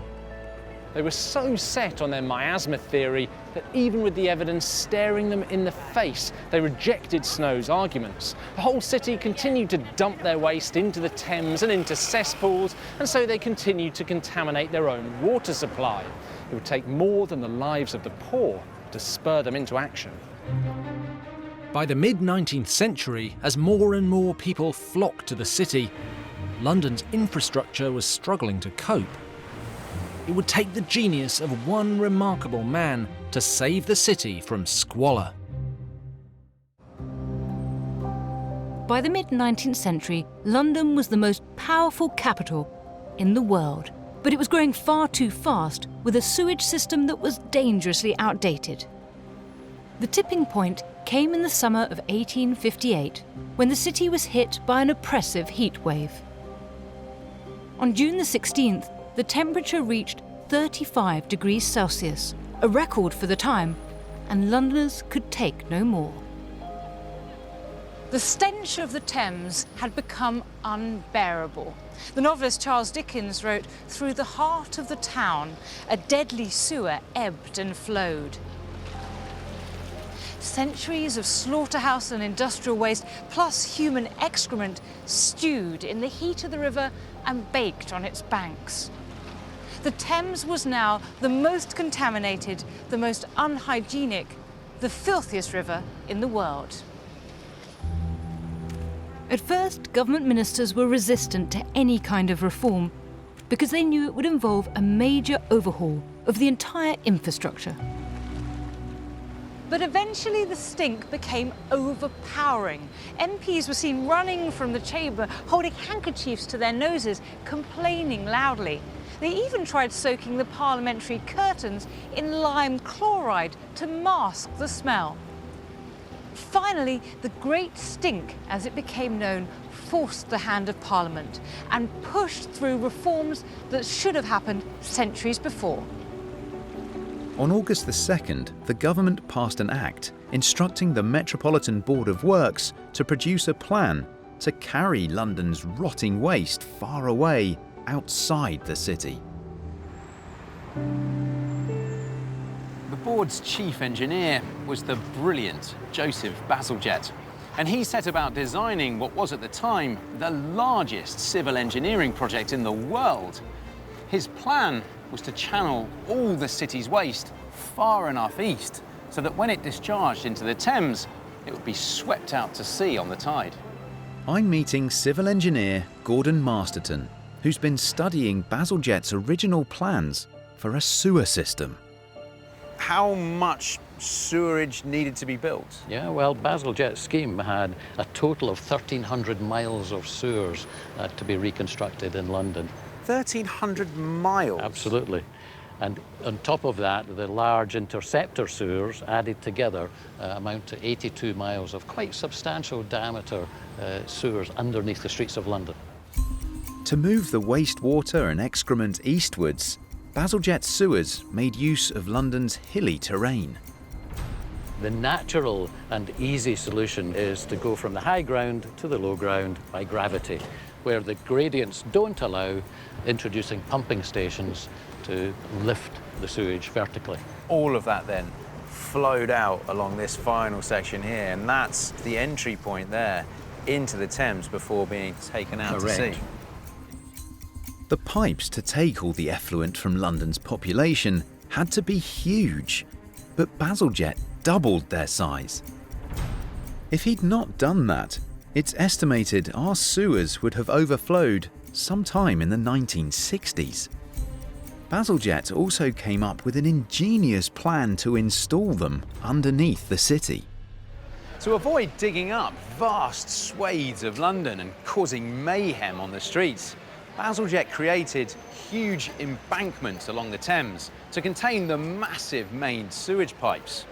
This wall of Somerset House once stood in the Thames.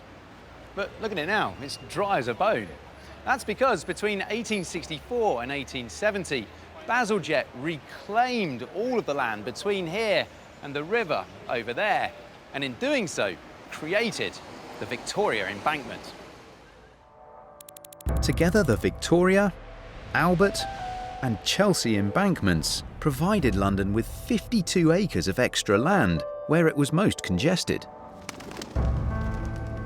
And in the middle of the embankment gardens, there's a fascinating remnant from the past that shows how the river once flowed through here. This image shows York House, a mansion that once stood on the banks of the Thames, with these steps leading right down to the water. Today, York Water Gate is all that's left. This gate perched just as it was before, on top of the steps, but with no real function. It's just left here, isolated in the middle of these gardens.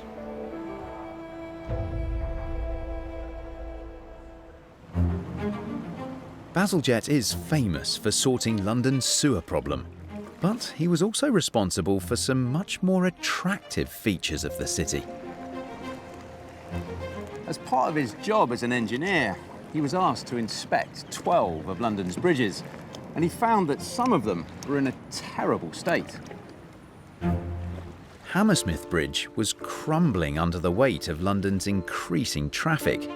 So in 1884, Bazalgette oversaw its reconstruction.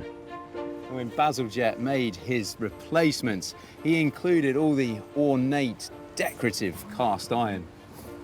And it is just stunning. 2 miles downriver at Putney, he completely replaced the old bridge and built a new one out of granite. Today, it's one of London's busiest road bridges. Further east, Bazalgette designed the new Battersea Bridge. The bridge that Bazalgette replaced here connected the poorer district of Battersea on the south side of the river with the riches of Chelsea on the north. Even further east, Bazalgette found another bridge in a perilous state. Albert Bridge was so unstable, it was known as the Trembling Lady, and a sign still hangs at its northern end, asking troops from nearby Chelsea barracks to march out of step, because the vibrations from their footsteps strained the weakened bridge. So Bazalgette strengthened Albert Bridge with steel chains, ensuring it survived until today. Few Londoners have ever made such a lasting impression on their city.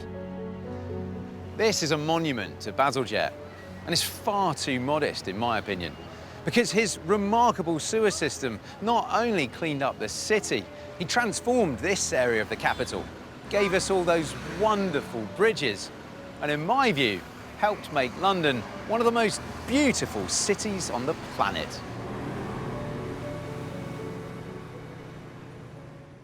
In the final chapter of London's extraordinary story, we'll see how the capital grows to become a mega-city, unrivaled in power and influence. It wasn't just the capital of Britain, it was the capital of the British Empire and of the British Commonwealth of Nations.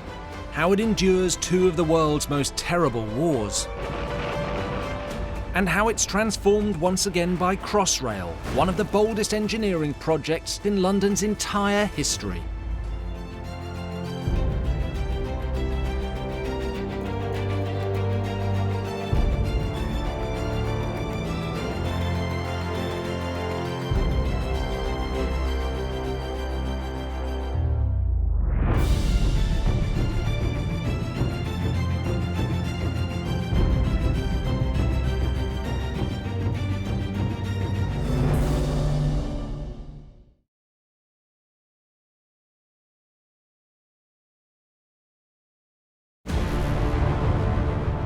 This is London, one of the largest and most successful cities on Earth.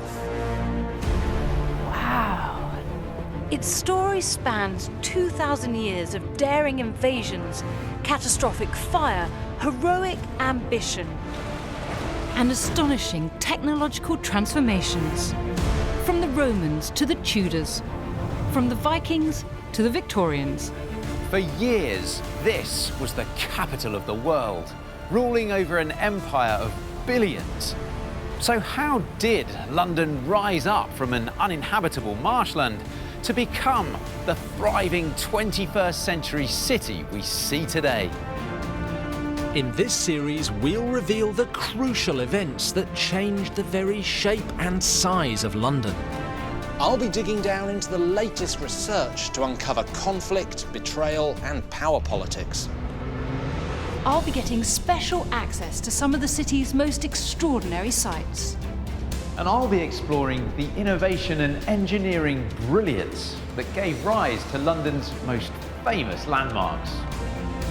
So join us as we go on an amazing journey. Absolutely brilliant. To discover exactly how this incredible city was created.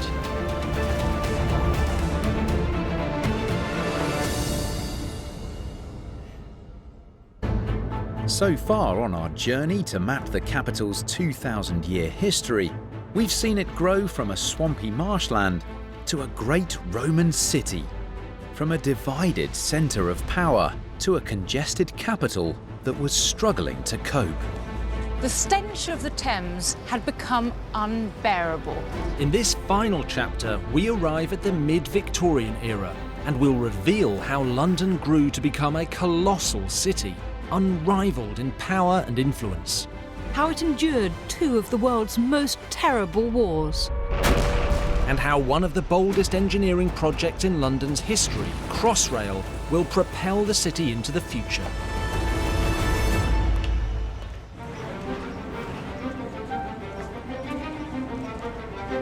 In 1801, there were just over 1 million people living in London. Yet, within a single generation, that number had tripled to just over 3 million. And that is an extraordinary statistic. Just imagine if the population of London today tripled in just 60 years. This is Victorian London. It's set to become the greatest and largest city on Earth. By the middle of the 19th century, with the arrival of railways, roads and sanitation, the capital had transformed beyond recognition. Mid-Victorian London was a force to be reckoned with. By 1860, its boundaries had extended to the open fields of Middlesex in the north and Surrey in the south. This rich and prosperous capital drew people here in their millions, and as a result, it was bursting at the seams. Just like today, London's roads would have been packed full of commuters. But believe it or not, in the 1860s, the congestion was a lot worse than today. In 1860, 13.5 million people travelled by train to London Bridge Station alone. But major stations like this had been built on the outskirts of the city.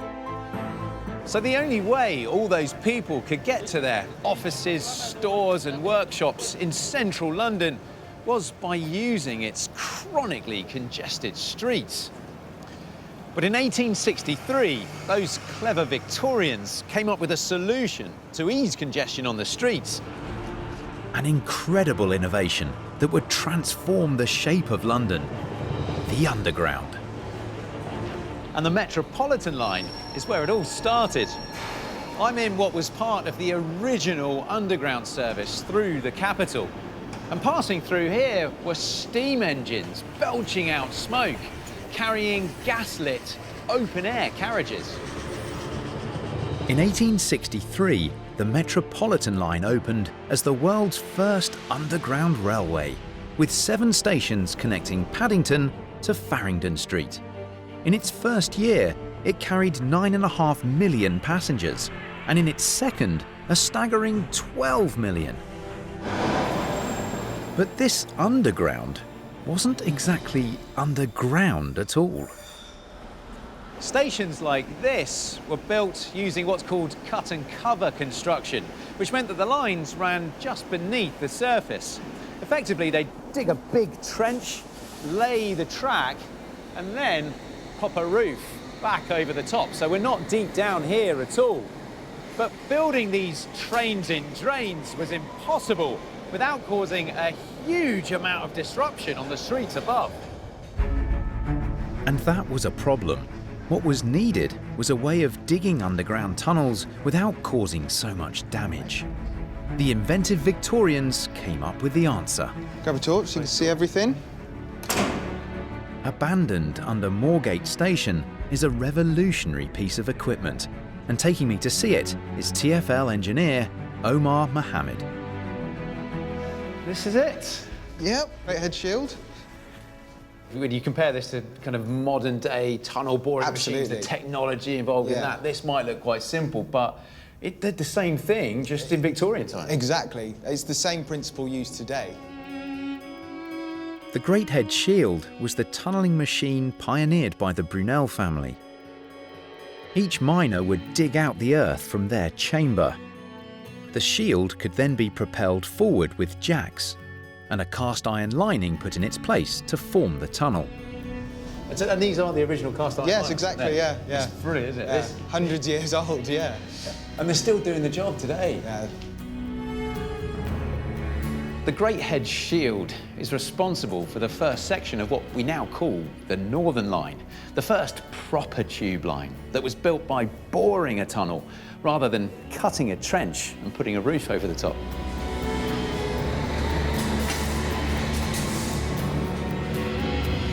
By 1890, 5 tube lines transported millions across the city. In just under 30 years, with their world's first underground system, the Victorians had utterly changed London.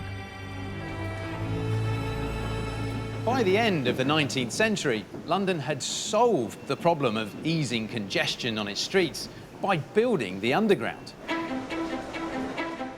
But it wasn't just about creating the tube. By the late 19th century, London had undergone the most intense period of construction in its history, and it was well on its way to becoming a modern city. But there was a price to pay for the creation of this new London. Building it involved the demolition of a huge number of homes, which in turn contributed to a housing crisis that had become increasingly desperate. As more roads and railway lines were built, thousands of Londoners were forced out into already overcrowded areas on the edge of the city, like the East End. By the late 1880s, places like Shoreditch and Whitechapel were crammed with people living in desperate conditions. Here, the Old Nickel had become London's most notorious slum. I'm meeting historian Hallie Rubenhold to find out more. So we're looking at about 20 streets that made up the Old Nickel. And within those 20 streets, there were 653 households that contained 6,000 people. That's huge. Unbelievable. A very poor family might inhabit one room. So we're looking at 8, 9 people in a room of about 8 by 10 feet. My goodness. I mean, what were sanitation conditions like? Sanitation was absolutely terrible, and this is one of the reasons why people were getting sick and mortality was so high. In the slum areas like the Old Nickel, the annual death rate was double the capital's average. But after 40 years under Queen Victoria, London had become the head of a global empire and was the richest and most prosperous city in the world. By the end of the 1880s, London's population had grown to over 5 million, and estimates were that a quarter of them were living in poverty. But one man, Charles Booth, a social reformer, thought this must be a gross exaggeration. 1.25 million people couldn't possibly be living in that miserable state in the greatest city in the world. This was the heart of the British Empire, for goodness sake. So Booth set out to assess what living conditions in London were really like, street by street. He produced an astonishing series of maps. This is the descriptive map of London poverty. So what do the colours mean? The black is what Booth would have described as very poor, semi-criminal, and then we see we've got blue also, which is just a notch above that. Where are we here? Well, we are right here on Commercial Street. We're in red at the moment. What's red? Red is middle class, it's prosperous. So it's all down the big main roads, but as soon as you get off the main road, we've got black. Booth's maps were utterly groundbreaking in what they revealed about London in the 1880s. He discovered that in this immensely wealthy city, 1/3 of the capital's population was living in poverty. That's nearly 2 million people.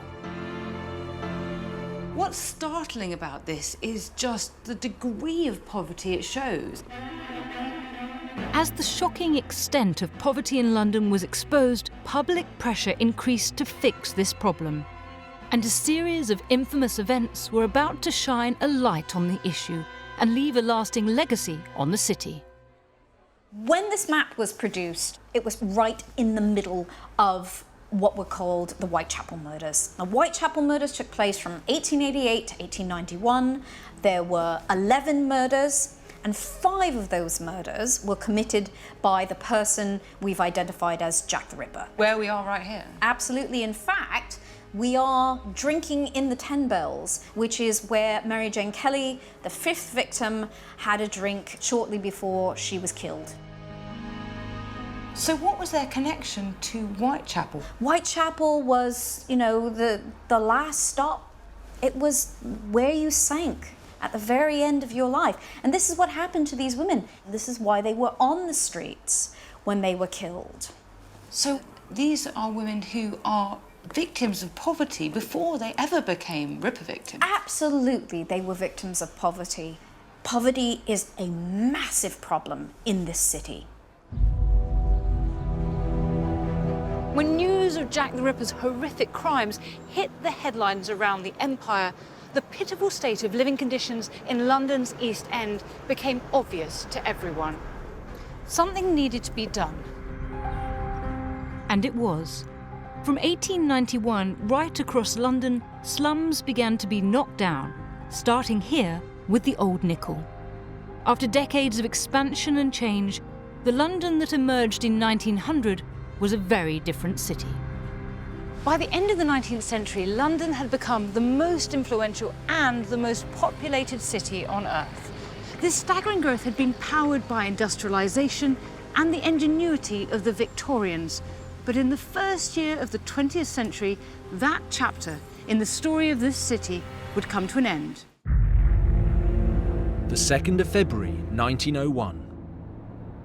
London was the location for a momentous event in history. The funeral of Queen Victoria, by then the country's longest reigning monarch. The procession's route through the capital was described by this newspaper as being packed and lined with the greatest multitude that any living person has seen in London. From on all sides, people poured towards the scene of the procession. The sound of wheels was silent. The streets resounded only with the tramping of feet.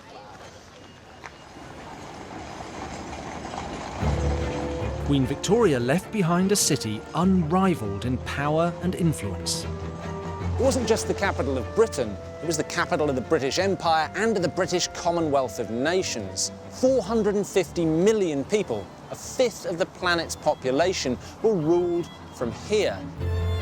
During the 64 years of Victoria's reign, London had undergone an astonishing transformation. It had grown from a city of just over 1.5 million people to a staggering 6.5 million.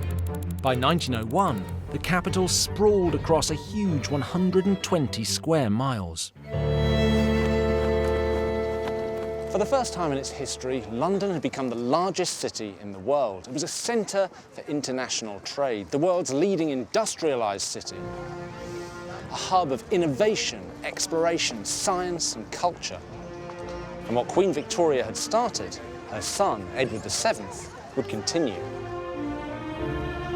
Queen Victoria's son, the Prince of Wales, was crowned Edward VII at the ripe old age of 59, and he made Buckingham Palace his main residence. As king, Edward made it his mission to modernise the monarchy, and in the process, he gave Britain's slightly grubby capital a little bit of its sparkle back. Under King Edward, a new look for the city began to emerge, built in gleaming white Portland stone. This period, from 1901 to 1914, known as the Edwardian era, is responsible for some of London's most iconic sites: Admiralty Arch, the War Office, and the MI5 building. The Edwardian era saw a luxurious new capital emerge. Across the West End, theatres sprang up, like the London Palladium and the Apollo. Department stores were open for business, like Harvey Nichols and Selfridges. And for the well-heeled who wanted to spend a night in town, you could book a room at the Savoy, the Ritz, or here at the Waldorf. Opened in 1908, London's Waldorf epitomises Edwardian London. So there's no better place to meet up with an old friend, historian Dr. Fern Riddell. Tell me about this rather lovely room we're sitting in. Isn't it beautiful? This is the Palm Court at the Waldorf Hotel, and I love it because it is just the most amazing example of kind of Edwardian glamour and opulence. Let's say we'd gone out into the street outside the Waldorf, first decade of the 20th century. What would we have seen that maybe we hadn't seen before? You're going to see so much that you've never seen before. Motorised buses for the first time. Not only is the underground really taking off and becoming something that people use to get from where they're living to where they're working, but we're also seeing incredible advances in communication. So this is really when the telephone takes off. I mean, this is technology that is almost sci-fi for the Edwardians. How were social attitudes changing in this period? This time is the time of the suffragettes. You know, when you went out onto the street into London here, you'd have seen crowds of women marching with placards, being run down with horses by the police. And it just is the most powerful cultural moment that I think we see in the city in its history. But the optimism, enthusiasm, and glamour of Edwardian London wasn't to last.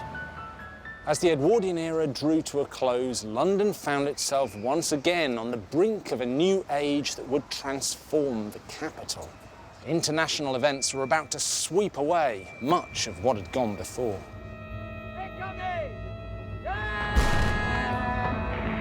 The First World War. It brought untold misery and sacrifice to Britain and the world, laying waste to vast swathes of Europe. But the story of how it affected London specifically is less well known, and it's important because those 4¼ years did change London. The war may not have physically altered London's geography or its boundaries, but its impact and legacy changed London for generations to come. Even in the 21st century, Londoners are still living with many of the consequences of the First World War. From the moment war was declared, at 11 p.m. on Tuesday the 4th of August 1914, London sprang into action. There was a dramatic increase in manufacturing to satisfy the urgent need for huge numbers of munitions and weapons. 500,000 rifles and bayonets, 250,000 machine guns.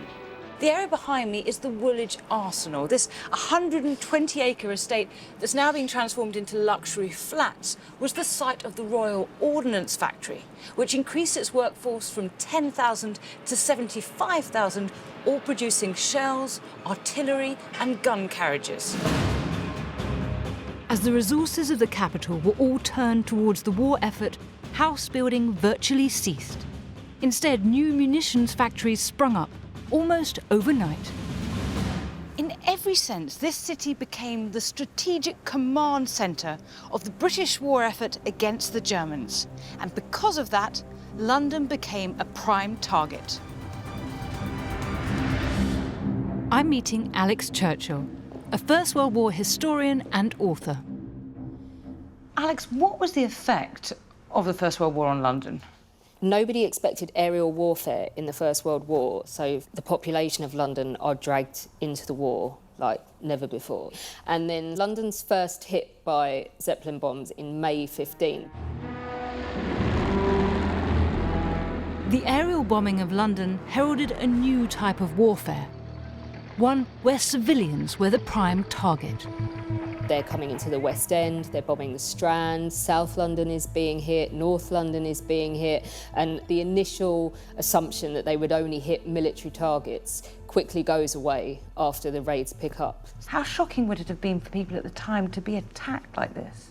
I think if you want a modern analogy, you have to go with 9/11. You have to go with this utterly shocking, utterly unthought of attack. And everybody's at the theatre, people are home on leave, everyone's eating in the restaurants, having a night out, and suddenly a Zeppelin starts dropping bombs on the Strand. They probably have never seen a Zeppelin or never seen an aeroplane even, because they're not even invented till 10 years before the war. So to suddenly look up and hear the buzzing and feel the bombs dropping around you would be absolutely mind-blowing. It must have felt like a science fiction nightmare.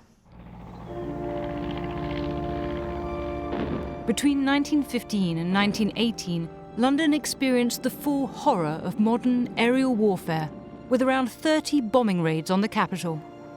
But there was one raid on an unsuspecting corner of East London which shocked the city more than any other.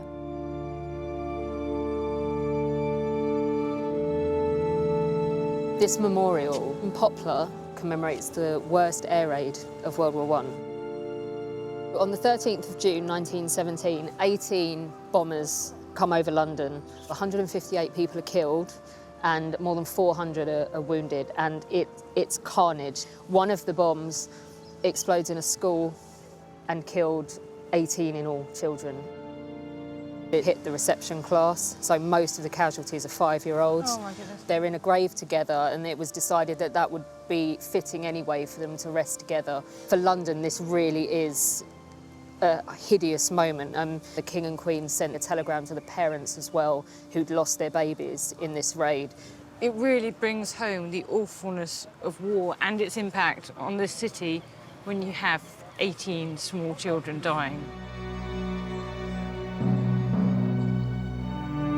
This deadly raid on Poplar was just one tragedy for the capital, but sadly the war would bring many more. More than 41,000 Londoners were killed and over 200,000 were injured. Those lucky enough to return came back to a London that had changed. They found an overcrowded city of some 7 million exhausted and often undernourished souls. London's population was ill-equipped to face the next terrifying threat that was coming their way. 11 a.m., the 11th of November 1918, Armistice Day. The streets of London were packed with people celebrating the end of the First World War. It seemed like the bad times were over.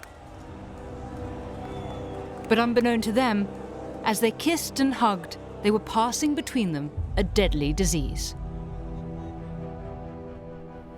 At the end of the First World War, troops coming back to London from the Western Front brought with them a strain of flu that was much more virulent than usual.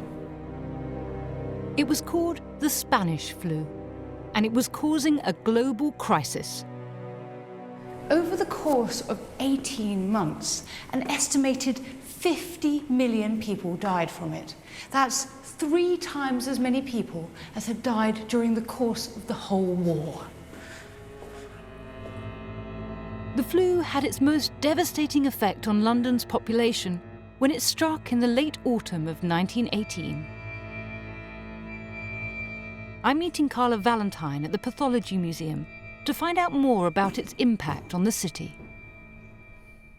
Why, at the end of the First World War, do we have this epidemic? At the time, I think with the most particularly virulent outbreak, it was because we were celebrating Armistice Day. And if you think about how the flu transmits, it's airborne, it's kissing and yawning and sneezing and hugging and touching with your hands. Everybody was doing a lot of that, and there were an awful lot of people in one place. Weakened by 4.5 years of war, thousands were struck down within days. This one in particular caused a very extreme reaction. it stopped their lungs from working, so they could be absolutely fine in the morning, catch the flu, and then by the end of the day, they were dead. It's hard to imagine the chaos that the flu pandemic would have caused. I mean, think of the comparison. Last year, in the winter, flu broke out, and we were told there was an NHS in crisis, that hospitals were struggling to find beds to cope with the 4,000 cases of flu a day. And in the end, 320 people died nationally. But in 1919, in London alone, between 16 and 23,000 people died. For Londoners, it was the worst epidemic in living memory. So many people had been affected by the virus that there was a shortage of gravediggers, and rumours spread that London was running out of coffins.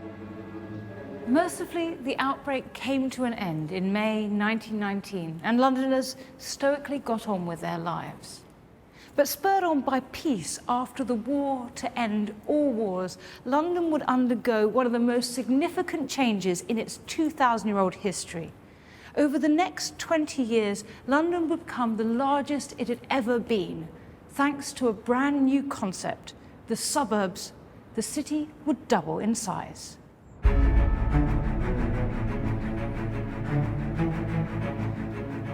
But how and why did London undergo such a dramatic transformation in the 2 decades that followed the First World War?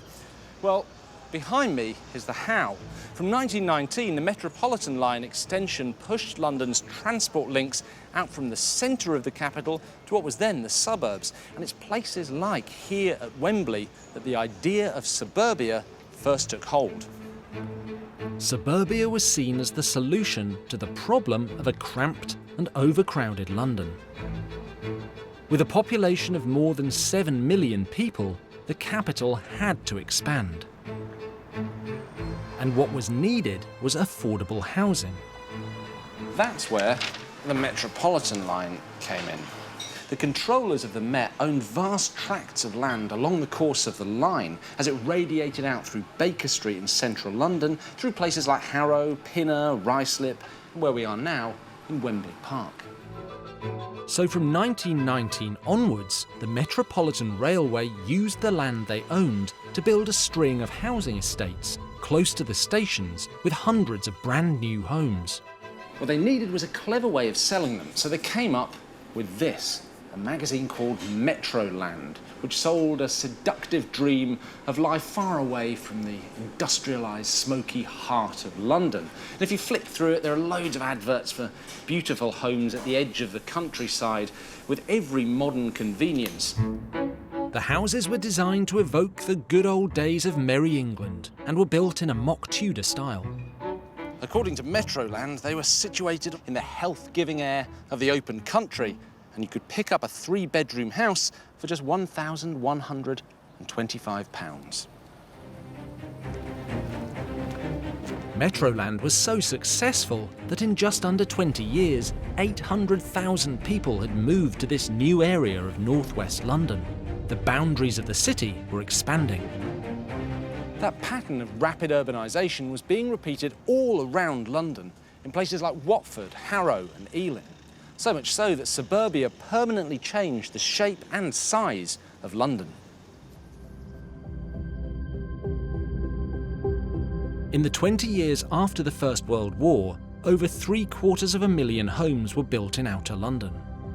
Until in 1939, London's population hit its highest figure yet, a staggering 8.6 million people.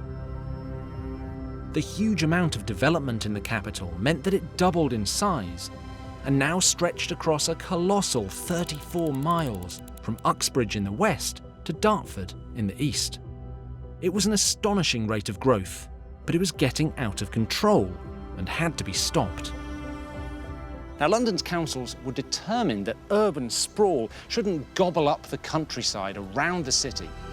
So a band of open space was introduced to stop the city expanding out any further. It was called the Green Belt. The establishment of the Green Belt was a pivotal moment in London's history. It marks the point at which the boundaries of the city as we know them today were defined. But London would not thrive for long in its newly established perimeter. Another war was on the way, and it would transform the city once again, beyond all recognition.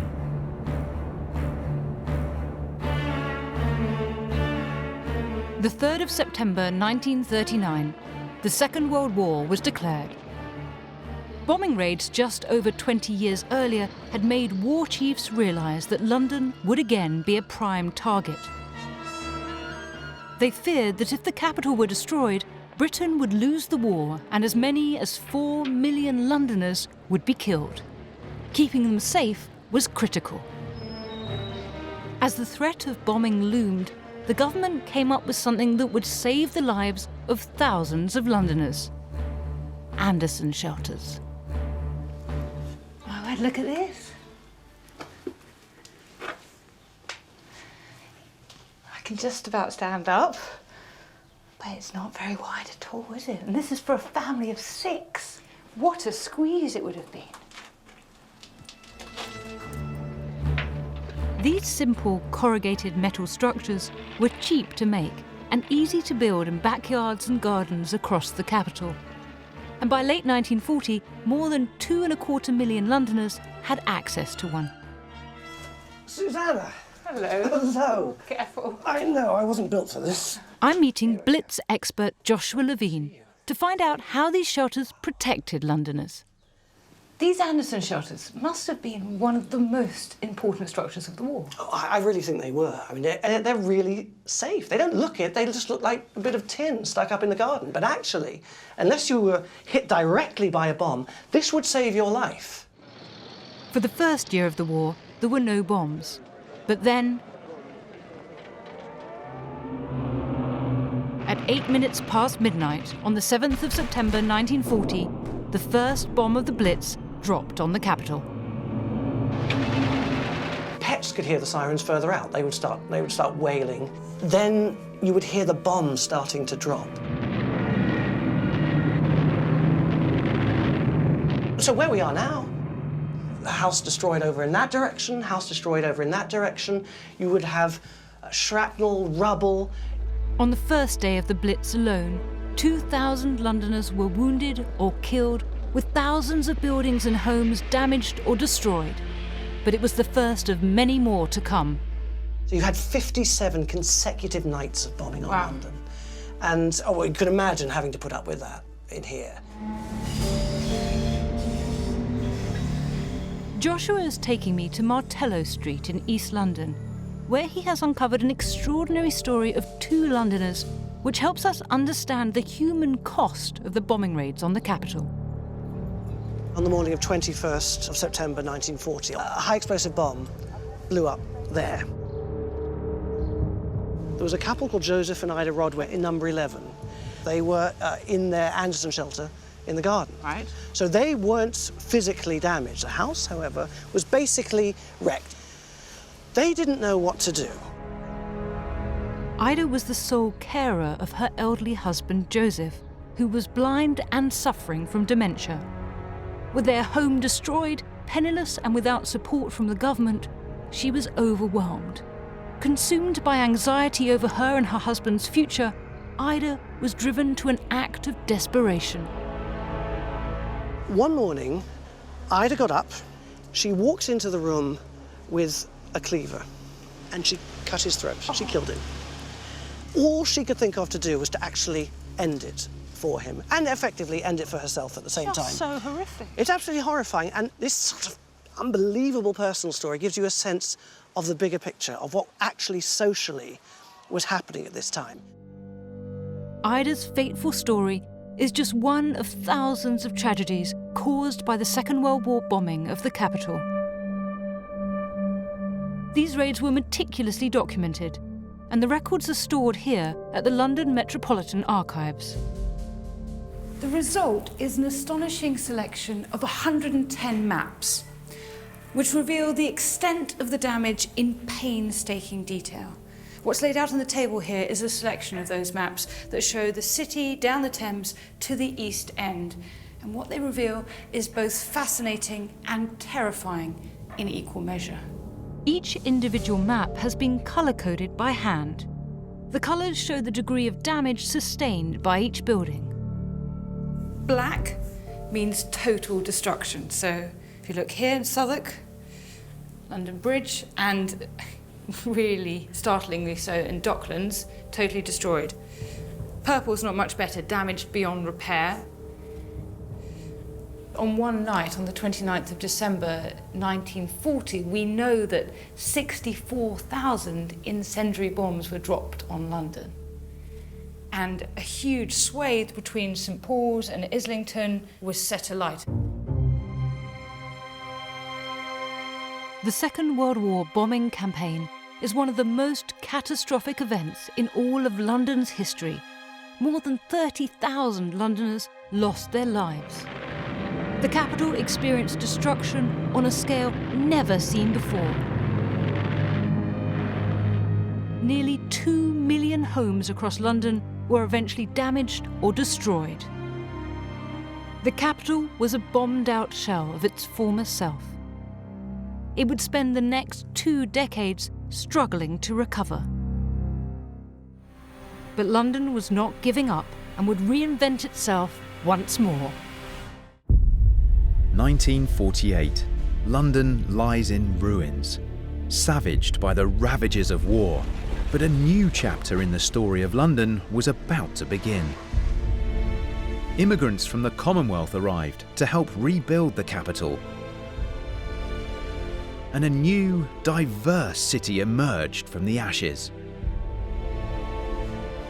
This growing population needed more housing, but the Greenbelt meant that London could no longer expand outwards. It was forced to go up. In the next 20 years, the city's skyline would become unrecognisable. This period also heralded a massive transformation in the east of the city, on the Isle of Dogs. Throughout the story of London, from the Romans to the Tudors and into the 18th, 19th and 20th centuries, the wealth and influence of our capital has utterly depended on the river that runs through its heart. And the docks have always played a crucial role. But in the 1960s, everything changed. For the first time, goods began to be transported around the world in containers. And these colossal new container ships were just too big and too heavy to negotiate the bends of the River Thames to reach the capital. It spelled disaster for the docks on the Isle of Dogs. As the docks closed one by one, the local economy completely collapsed. Between 1967 and 1981, 60% of the area that was once the jewel in the crown of Britain's trading empire became derelict. But just as it had done many times before, London picked itself up and started all over again. I'm meeting historian Leo Hollis to find out how. What you get in 1979 is Margaret Thatcher. She had a brand new vision of what the city should be. It was no longer a capital of industrialisation, of industries. It was now going to be a brand new kind of city. It was an attempt to transform London from an old imperial city into a global city. This coincided with a change in how the economy worked. For centuries, the City of London had been the capital's financial centre, but the international banks were outgrowing the old buildings. They needed large trading floors, and one of the places they looked almost immediately was in the Docklands. In 1981, the fortunes of this derelict corner of London were transformed when the Isle of Dogs became one of the biggest building projects in Europe, and Canary Wharf was born. Right across 97 acres here, it was a developer's free-for-all, and Londoners all around watched as a titanic New York-style office development emerged from out of the dust.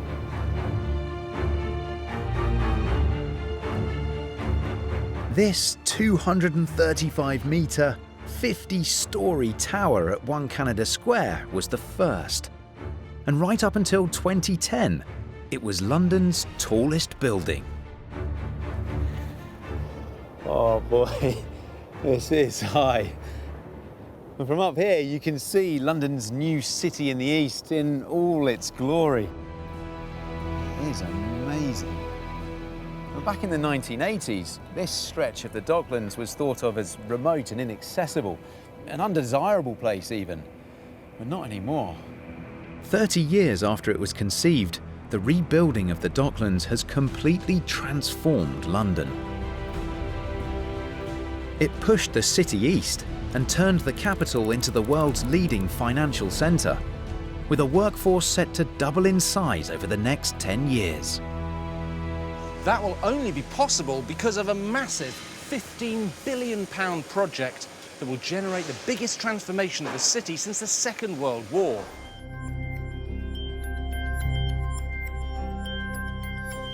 This is the new Liverpool Street Station. It's one of 10 state-of-the-art stations and a vital hub on what will be London's newest transport link, Crossrail. It's being built to solve the same problem London faced back in the 19th century when the first tubes were built: congestion. Last year, some 1.37 billion journeys were made by tube, but it's still not big enough. In a city that's continuing to grow, we need more tunnels. Crossrail will make it possible to transport an additional 1.5 million people across the capital every day. And this is where it's all happening. The scale of this project is truly epic. 26 miles of brand new tunnels built 42 metres below London. But these miles of newly dug tunnels have given us something else. An unexpected and extraordinary window on the history of London. Working on the construction site, archaeologists have uncovered evidence from Roman times that takes us all the way back to the very birth of London, when this extraordinary city was just a small Roman settlement on the banks of the River Thames. We've come a long way in our journey from Roman London. We've seen the city bitterly fought over to become the country's capital, where power-hungry kings built extraordinary buildings that still dominate the skyline today. As London grew ever bigger, it became the global capital of the British Empire, only to be rocked to its very foundations by 2 devastating wars. And yet, London emerged from the ashes as the monumental modern city we know today. This is the story of London.